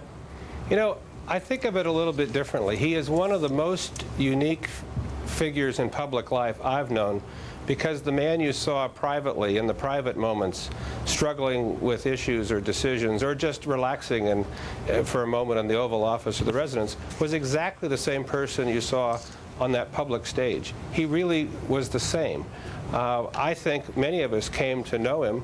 Some people might have wanted to probe for different thoughts or whatever, but I think we came to know him. He placed a tremendous amount of responsibility on his top staff. He did delegate, but he delegated because we knew what he wanted to accomplish. We knew what the core values were. I always would say to cabinet members in my job in the cabinet affairs position that certainly you can have an audience with the president, but you know so clearly what he believes and how he's going to evaluate the issues you're bringing to him, that do we really need to have the discussion? And oftentimes they would say, you know, we know what's right, and we're prepared to go do that. So I think we saw so much of the man, both publicly and privately, that we came to know the person that the American people came to know. Craig, nice to have you. Thank you for coming in. Thank you. Let's talk about that for a moment. people who worked around him, and even in close quarters.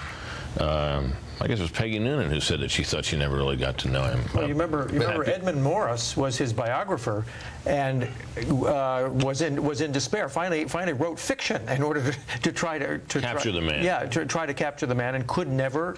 He's a distinguished biographer of Teddy Roosevelt, won Pulitzer Prizes and stuff like that, and could never figure Ronald Reagan out, get to the core of Ronald Reagan, and when was befuddled by the whole thing, and there was this elusive quality to him that maybe intellectuals couldn't gather, and everybody else in the country could. Something like that may be the case. I think you can explain it pretty easily. Reagan personally was a loner, and except for her. Except for his wife. There are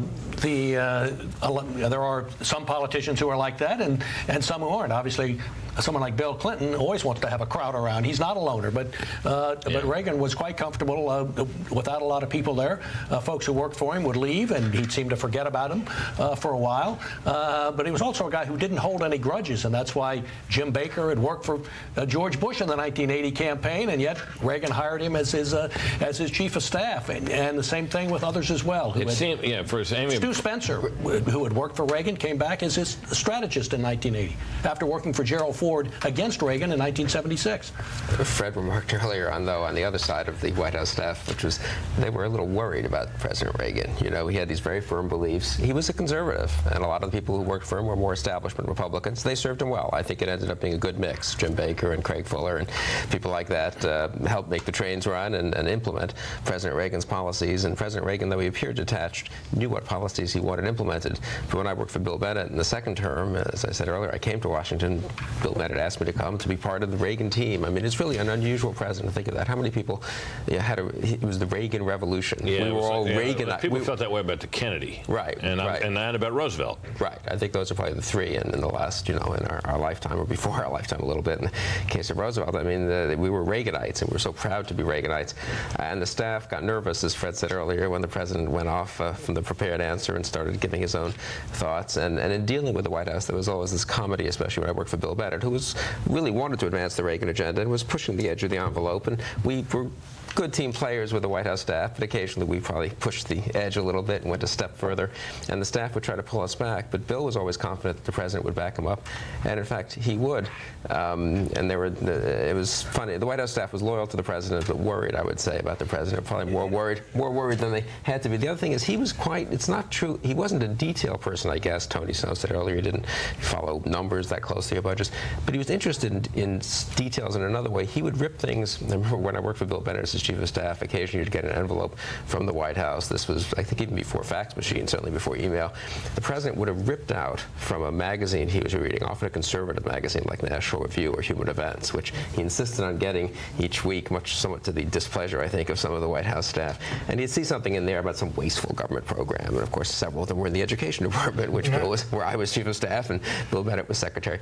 President Reagan would rip them out or cut them out personally. He didn't sort of ask his staff Xerox this, and write on it a little note, very nice note often. Bill, could you look into this? I remember getting one in particular about something we were funding, some sex ed program that was, of course, some outrageous thing. But of course, we were funding a center that was funding a sub-center that was funding something else. But in the end, money was getting. In the end, federal money was getting to some appalling program that Ronald Reagan did not think we should be spending money on. And I remember him just ripping it out very carefully, sort of, and writing a little note. Bill, could you look into this? And of course, the whole education department leapt into action to get an answer back to cabinet affairs in the White House. But it was.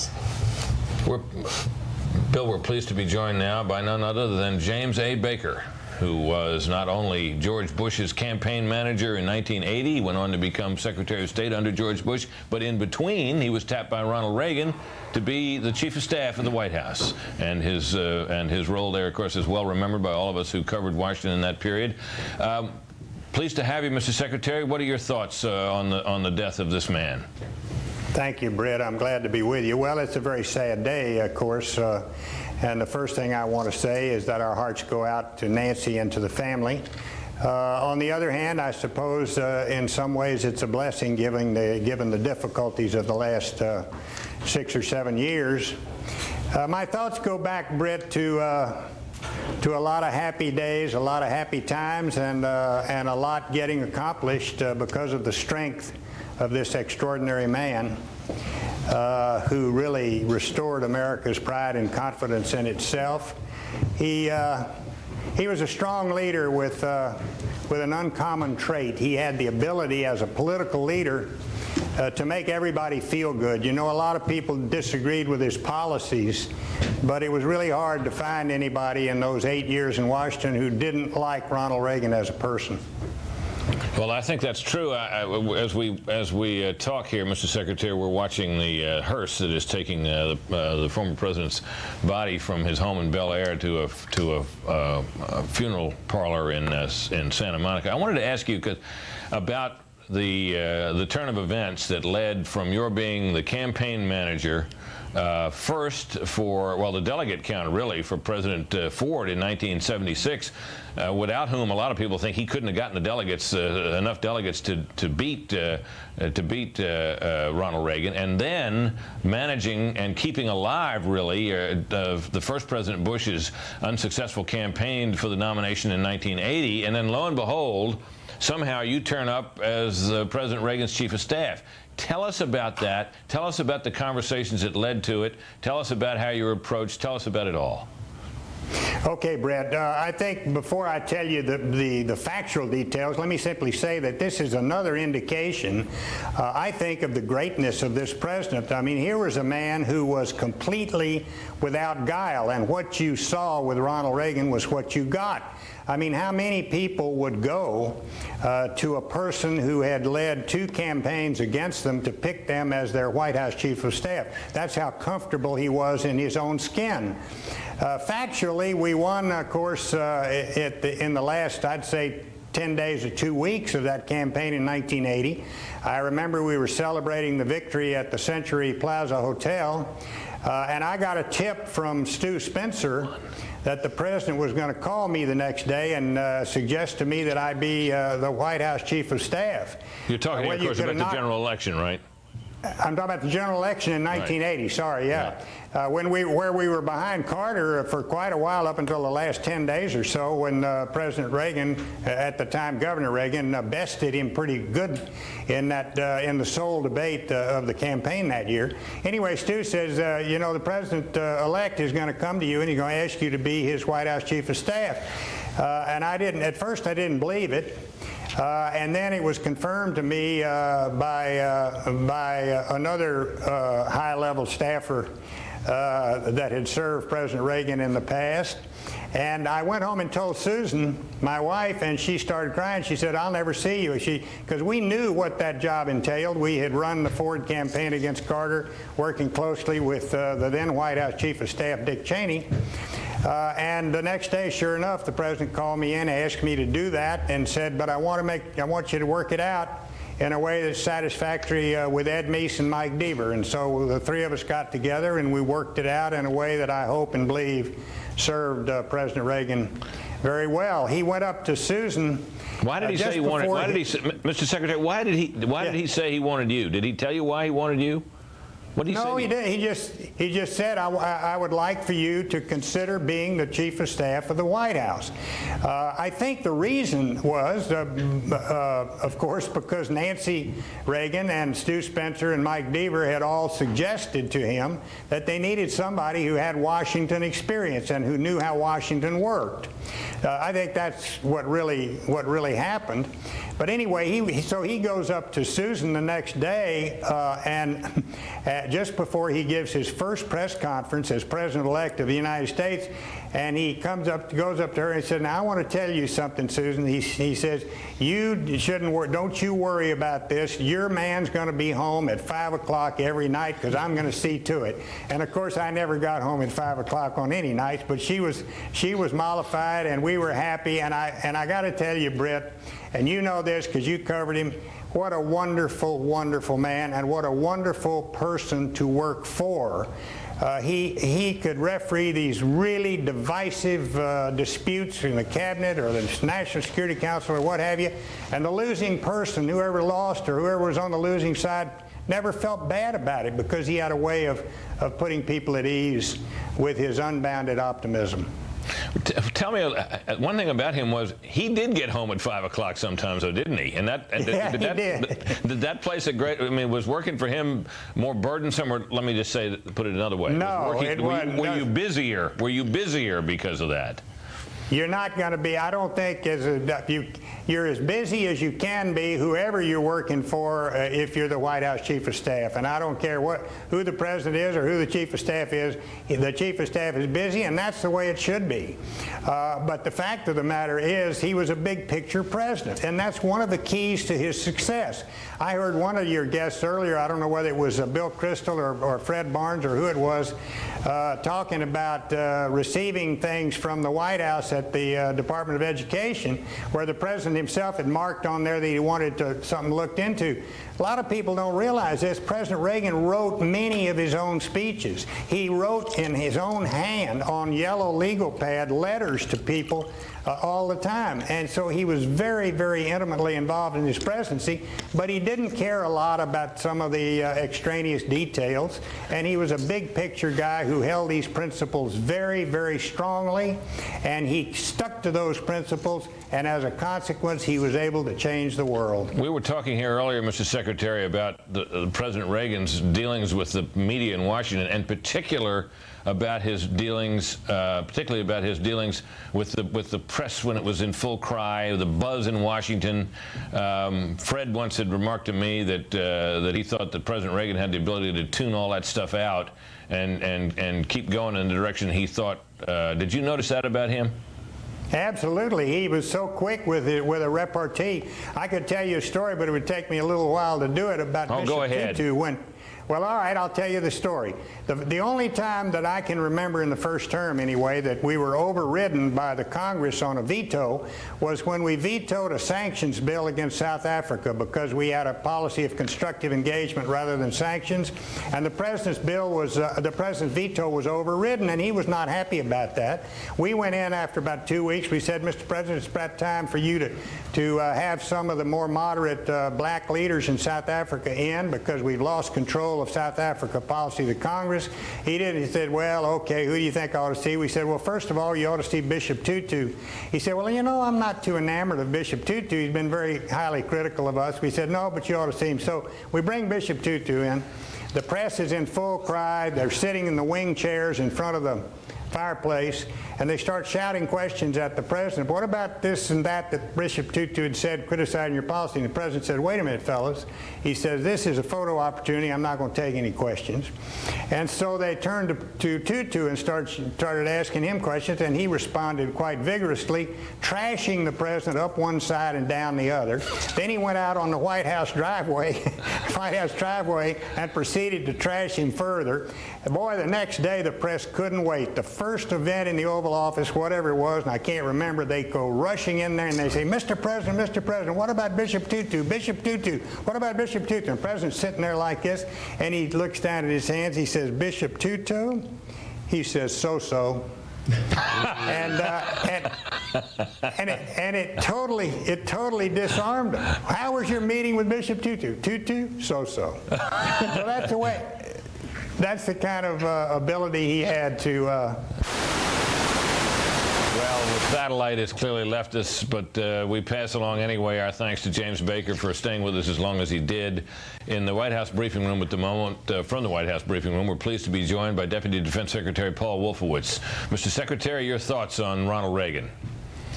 Well, it is a sad day, but it was a life very well lived, and he left the world much safer and much freer thanks to his contributions, which were just enormous. And I think he had the remarkable qualities of a leader with a very clear vision and enormous courage in sticking with it, and a great gift with language and a great sense of the importance of simplicity in explaining things. What is your, there's no way to know, of course, but what is your sense of what he would make of this ambitious and difficult undertaking we have now underway in the Middle East and specifically in Iraq? Well, I think he would be, somebody would say, the threat that this country faces today, like the threat of communism in his time or the threat of fascism before that, is something that requires huge efforts from this country, and it requires swimming upstream against what seemed like some strong historical forces. I remember when President Reagan went to Berlin and said, "Mr. Gorbachev, tear down this wall," a lot of people thought he was dreaming.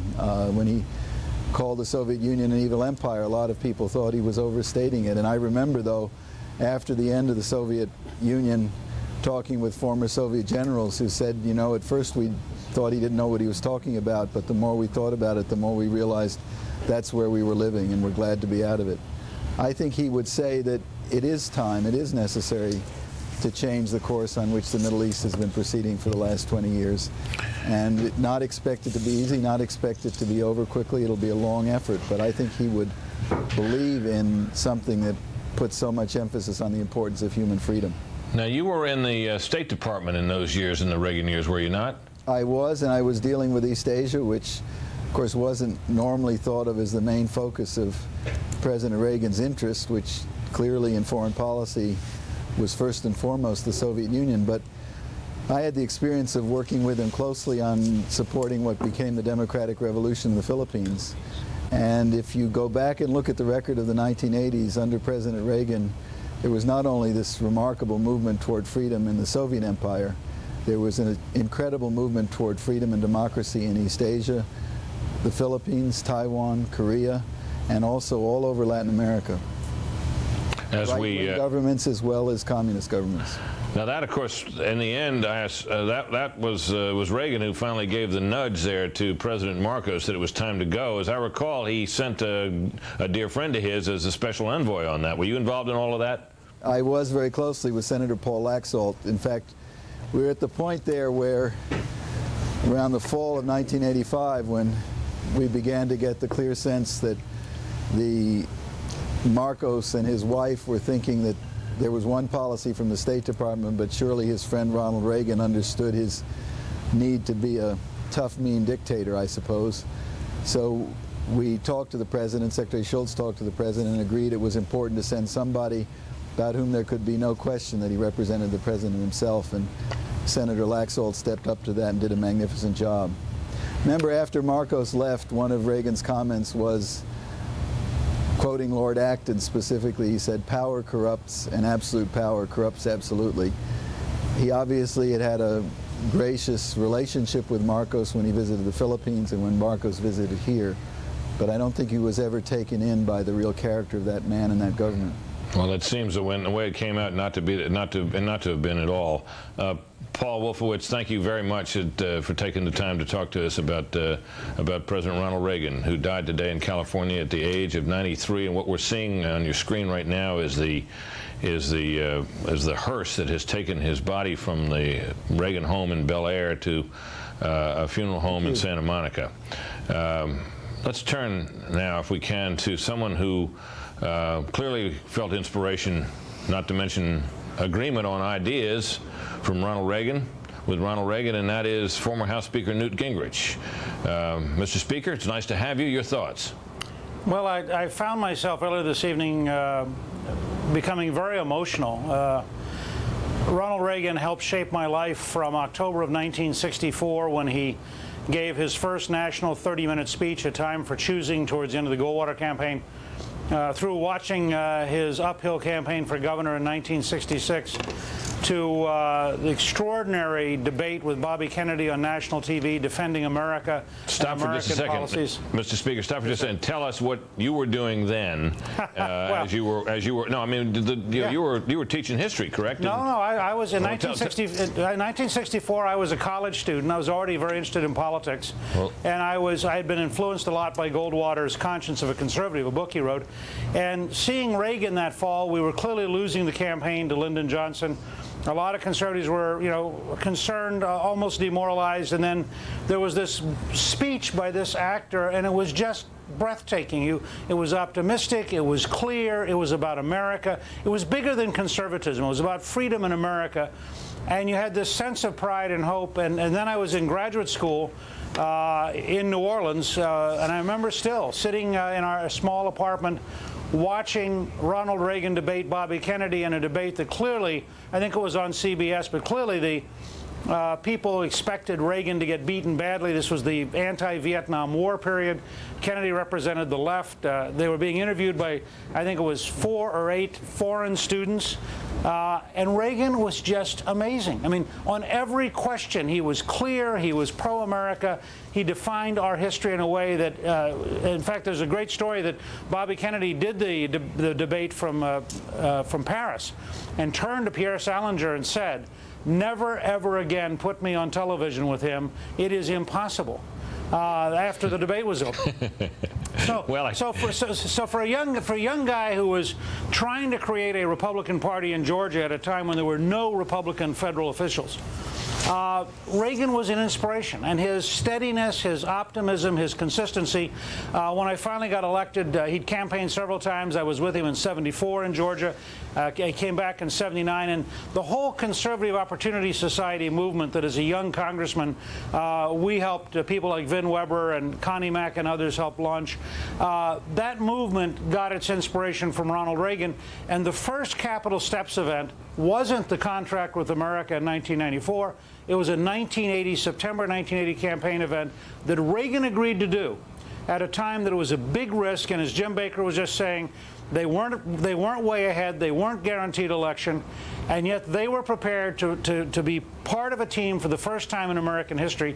And I helped organize that with Bill Casey, and I look back on that as a moment of enormous, consistent courage by then Governor Reagan, who understood that he had to be part of a team and that he needed the whole team. And I would say everything we did in the contract stood on his shoulders, and you know, my heart goes out to Nancy tonight, but I just want she and the family to know how much they meant to us.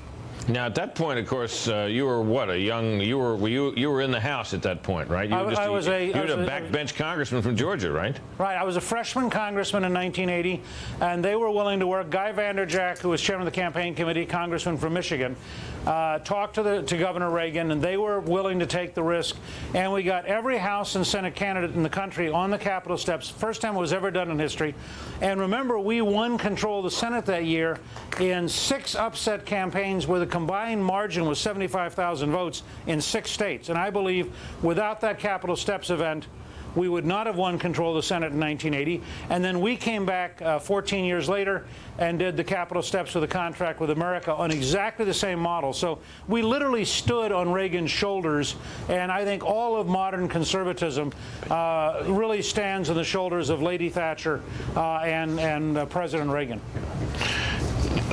Do you see parallels, as some have suggested, between the optimism and the idealism and indeed the huge ambitions of Ronald Reagan in terms of what could be done in the world by this country, and those of President Bush and what he's trying to do in the Middle East? Absolutely. I think President George W. Bush is a Reaganite in the deepest sense. I think he understands and personifies the cause of freedom. He understands the degree to which this country is based upon a belief in God, that we're endowed by our Creator with certain inalienable rights. He understands the optimism. He is the second great tax-cutting president, trying in a very deliberate way to kindle the economy and to kindle job creation. And I think Ronald Reagan would feel very proud of the courage and the consistency that President Bush has exemplified. Obviously, they're very different people with very different skills. I would suggest that President Bush is a better manager than President Reagan was, but that President Reagan is a much better communicator. And each of them has to play off their own personal, unique strengths. But in moral courage, I think that President Bush is very much in the tradition of President Reagan. Tell me about 1994, when you were able to take control of the House for the first time in all those years. President Reagan, of course, was out of office and had been for some time. We knew that he was ill. Did you hear from him at that time? Well, I didn't. And by that stage, I wasn't hearing from him. I would occasionally talk with Nancy, and particularly once we knew he was ill. But we had talked several times during the early '90s.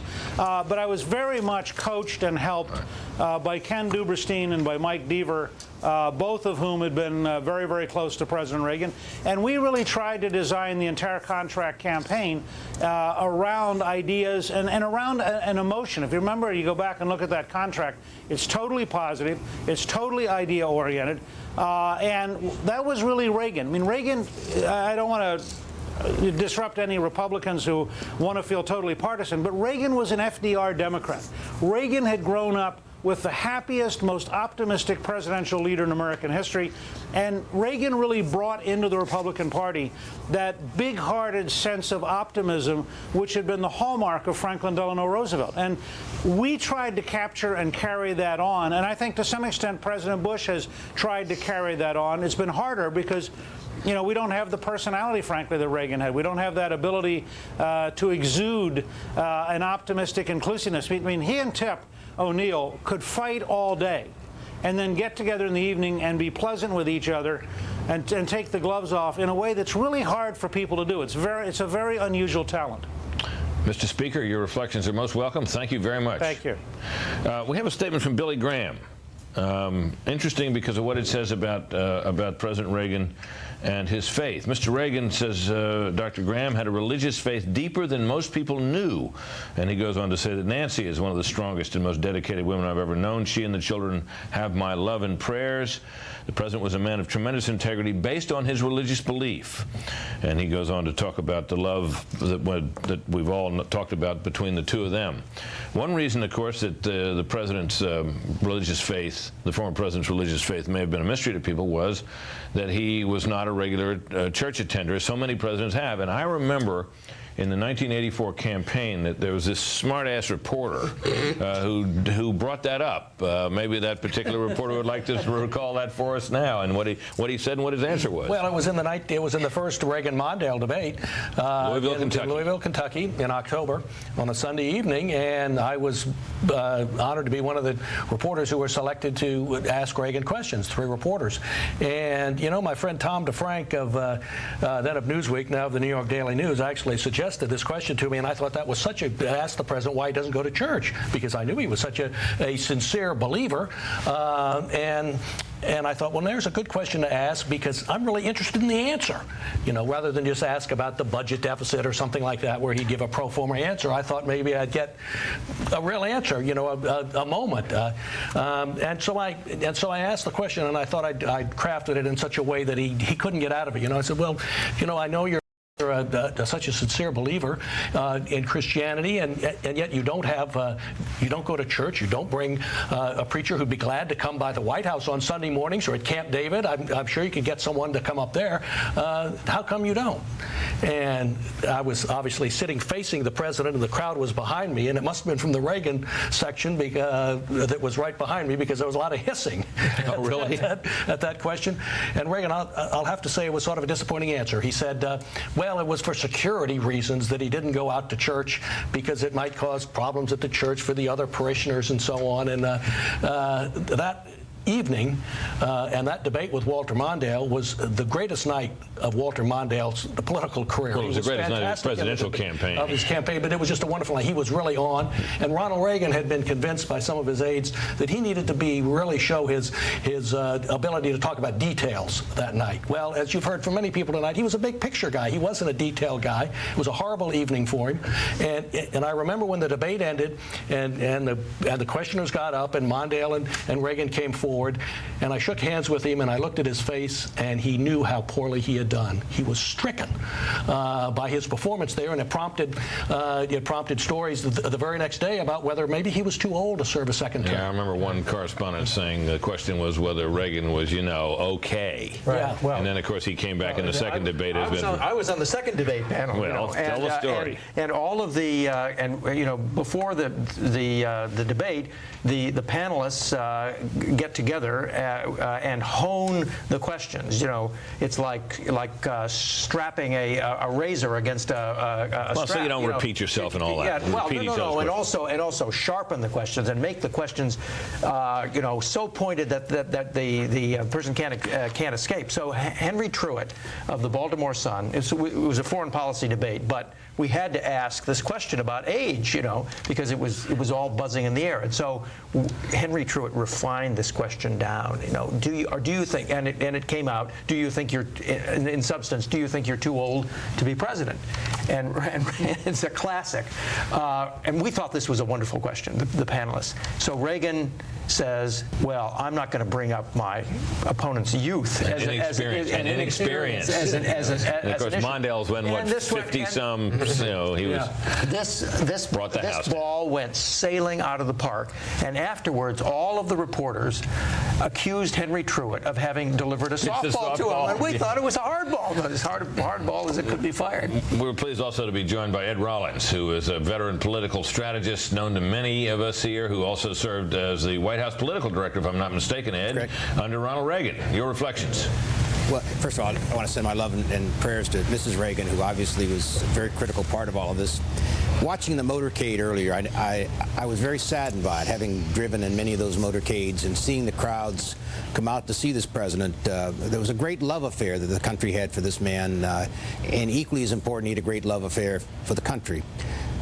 Ronald Reagan was probably the greatest man I've ever known with the smallest ego. He was a guy who basically had 3 or 4 things that he wanted to do as president. And he did them. He wanted to rebuild the country. He wanted the military. He wanted to rebuild the economy. He wanted to make Americans feel good about themselves again. And I think at the end of his terms, he clearly had done that. We'd had 5 presidencies that had failed by one measurement or another before him, and people were beginning to think, well, maybe the presidency doesn't work anymore. Maybe it's too big a job for one man. And Reagan clearly came into office in his entire 70s when he was president, and drove a very hard agenda. And a very aggressive agenda, and obviously had great accomplishments. And talk about your personal dealings with him, Ed. I mean, a lot of people have talked about how they loved the man. They found him utterly lovable. They admired him. He was always kind and kindly toward them, and yet they sort of felt that they never quite knew him. Well, your thoughts? I think to a certain extent, several people before talked about him being a loner and what have you. He was always extremely cordial to any of us. You felt like he was your best friend. He was always very kind to us. It wasn't like he gave you directions. You knew what he wanted, and you went out and you busted your tail to perform for him. You never wanted to disappoint him, and there were several times I got in trouble doing stupid things, and I always felt so badly because I had let the president down, or I'd said something about a senator or his daughter or something like that that got me in trouble. And he was just like a Dutch uncle, you know. He was always there with good counsel. He was a smarter man than people gave him credit. He had a very analytical mind, and I sat in every cabinet meeting for 5-6 years, and I would watch him make decisions, very complicated decisions. And he had a real ability to make the decisions, and he would sort of watch the debate going on, and he would find the place that gave the perfect answer. Time after time, he had great common sense. He knew in his core what he wanted and where he wanted to take the country, and he would never move away from those convictions. But I always felt the great warmth. I sort of felt, even though I was much too old to be a grandson, I felt very much like he was a grandfatherly figure who gave good counsel and listened to my counsel, which was equally as important to me at that point in time. You mentioned that a couple of times you'd gotten yourself in hot water. Can you think of an occasion like that and what he said to you? The real occasion was his daughter Maureen, who recently passed away, was a wonderful, wonderful woman. But Maureen and I had this, you know, as he said to me one time, Ed, he said, just be great. When I was running the campaign and I went and I was complaining about Maureen about something, and he said, Ed, just be grateful. I only have one child that's interested in politics, and that's Maureen. And take good care of her. She was running for the Senate in California in 1982, and Pete Wilson was running, and there were a lot of other California friends in there. And I had made some inappropriate remarks about her candidacy, about her not really having a chance. And it became extremely controversial, and obviously she became extremely upset about it.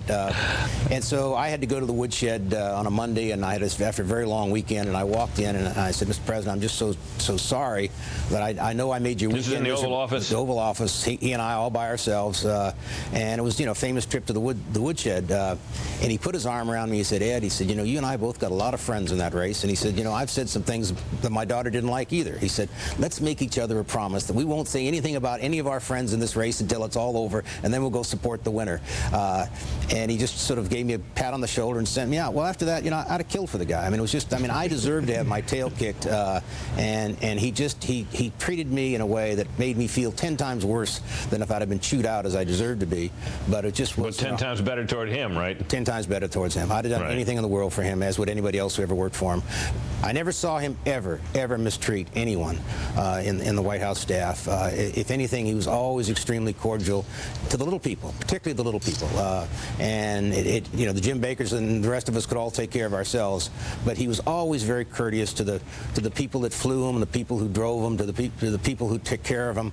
He just had a great courtesy and a great sense of the body politic. You know, he didn't understand the nuts and bolts of politics. He came to politics late in his life, and as the political director, I used to always say to him, I said, Mr. President, you know, politically we need to do this. And he said, Ed, we didn't come here to do things politically. We came here to do the right thing. So I'd always have to try and think of a different argument. But at the end of the day, he always knew the body politic. He may not know who the state chairmen were around the country or who every congressman was, but he always knew where the body politic was. He always knew what was going on in the minds of his countrymen. And I think that's what was his great legacy. Ed Rollins, a pleasure to have your reflections. Thank you very much. Thank you very much. Well, when people like Ed Rollins were in the White House, there were people, there are now actually, I think it's fair to say, there are people all over this town and all over this administration. And we've talked to some of them tonight who cut their teeth, who served in Ronald Reagan's administration. And one such person is now the Secretary of Labor. She is Elaine Chao, of course, and she was a White House fellow when Ronald Reagan was president. Your thoughts, Madam Secretary, on the president and how he was to you? Well, you know, I was such a junior staffer that I didn't really have that much contact with him. But he brought in a whole new generation of people like myself who were apolitical, who didn't really know too much about how to function in government. I mean, I was a White House fellow. It was a very non-political position, and it was a nonpartisan position as well. Well, I learned a lot about leadership. I learned a lot about courage of one's convictions and how important it is to know what one believes in to craft a vision for America. Were your political views and your ideas fully formed then? Or did they develop then? How did you come to... You know, I'm obviously an American of Asian descent, and most Asian Americans 24 years ago were not involved in politics or in the government at all. But what I saw in terms of President Ronald Reagan's leadership was his tremendous ability to communicate the goals of government. He had very simple and direct goals for the government, and that meant an administration that believed in deregulation, that believed in decreasing the number of regulations in the government, that believed in serving the people. And so he really was a very different kind of leader that came into the federal government. Let me also say that, you know, we forget there are young people today in their 20s who were born after President Ronald Reagan's administration began. And so they didn't know what America was suffering through before Ronald Reagan. Our country was suffering through double-digit inflation, double-digit interest rates. Home mortgage loans were in the double digits, and owning a home was almost impossible for so many Americans. And our prestige abroad was very low because we had Americans held hostage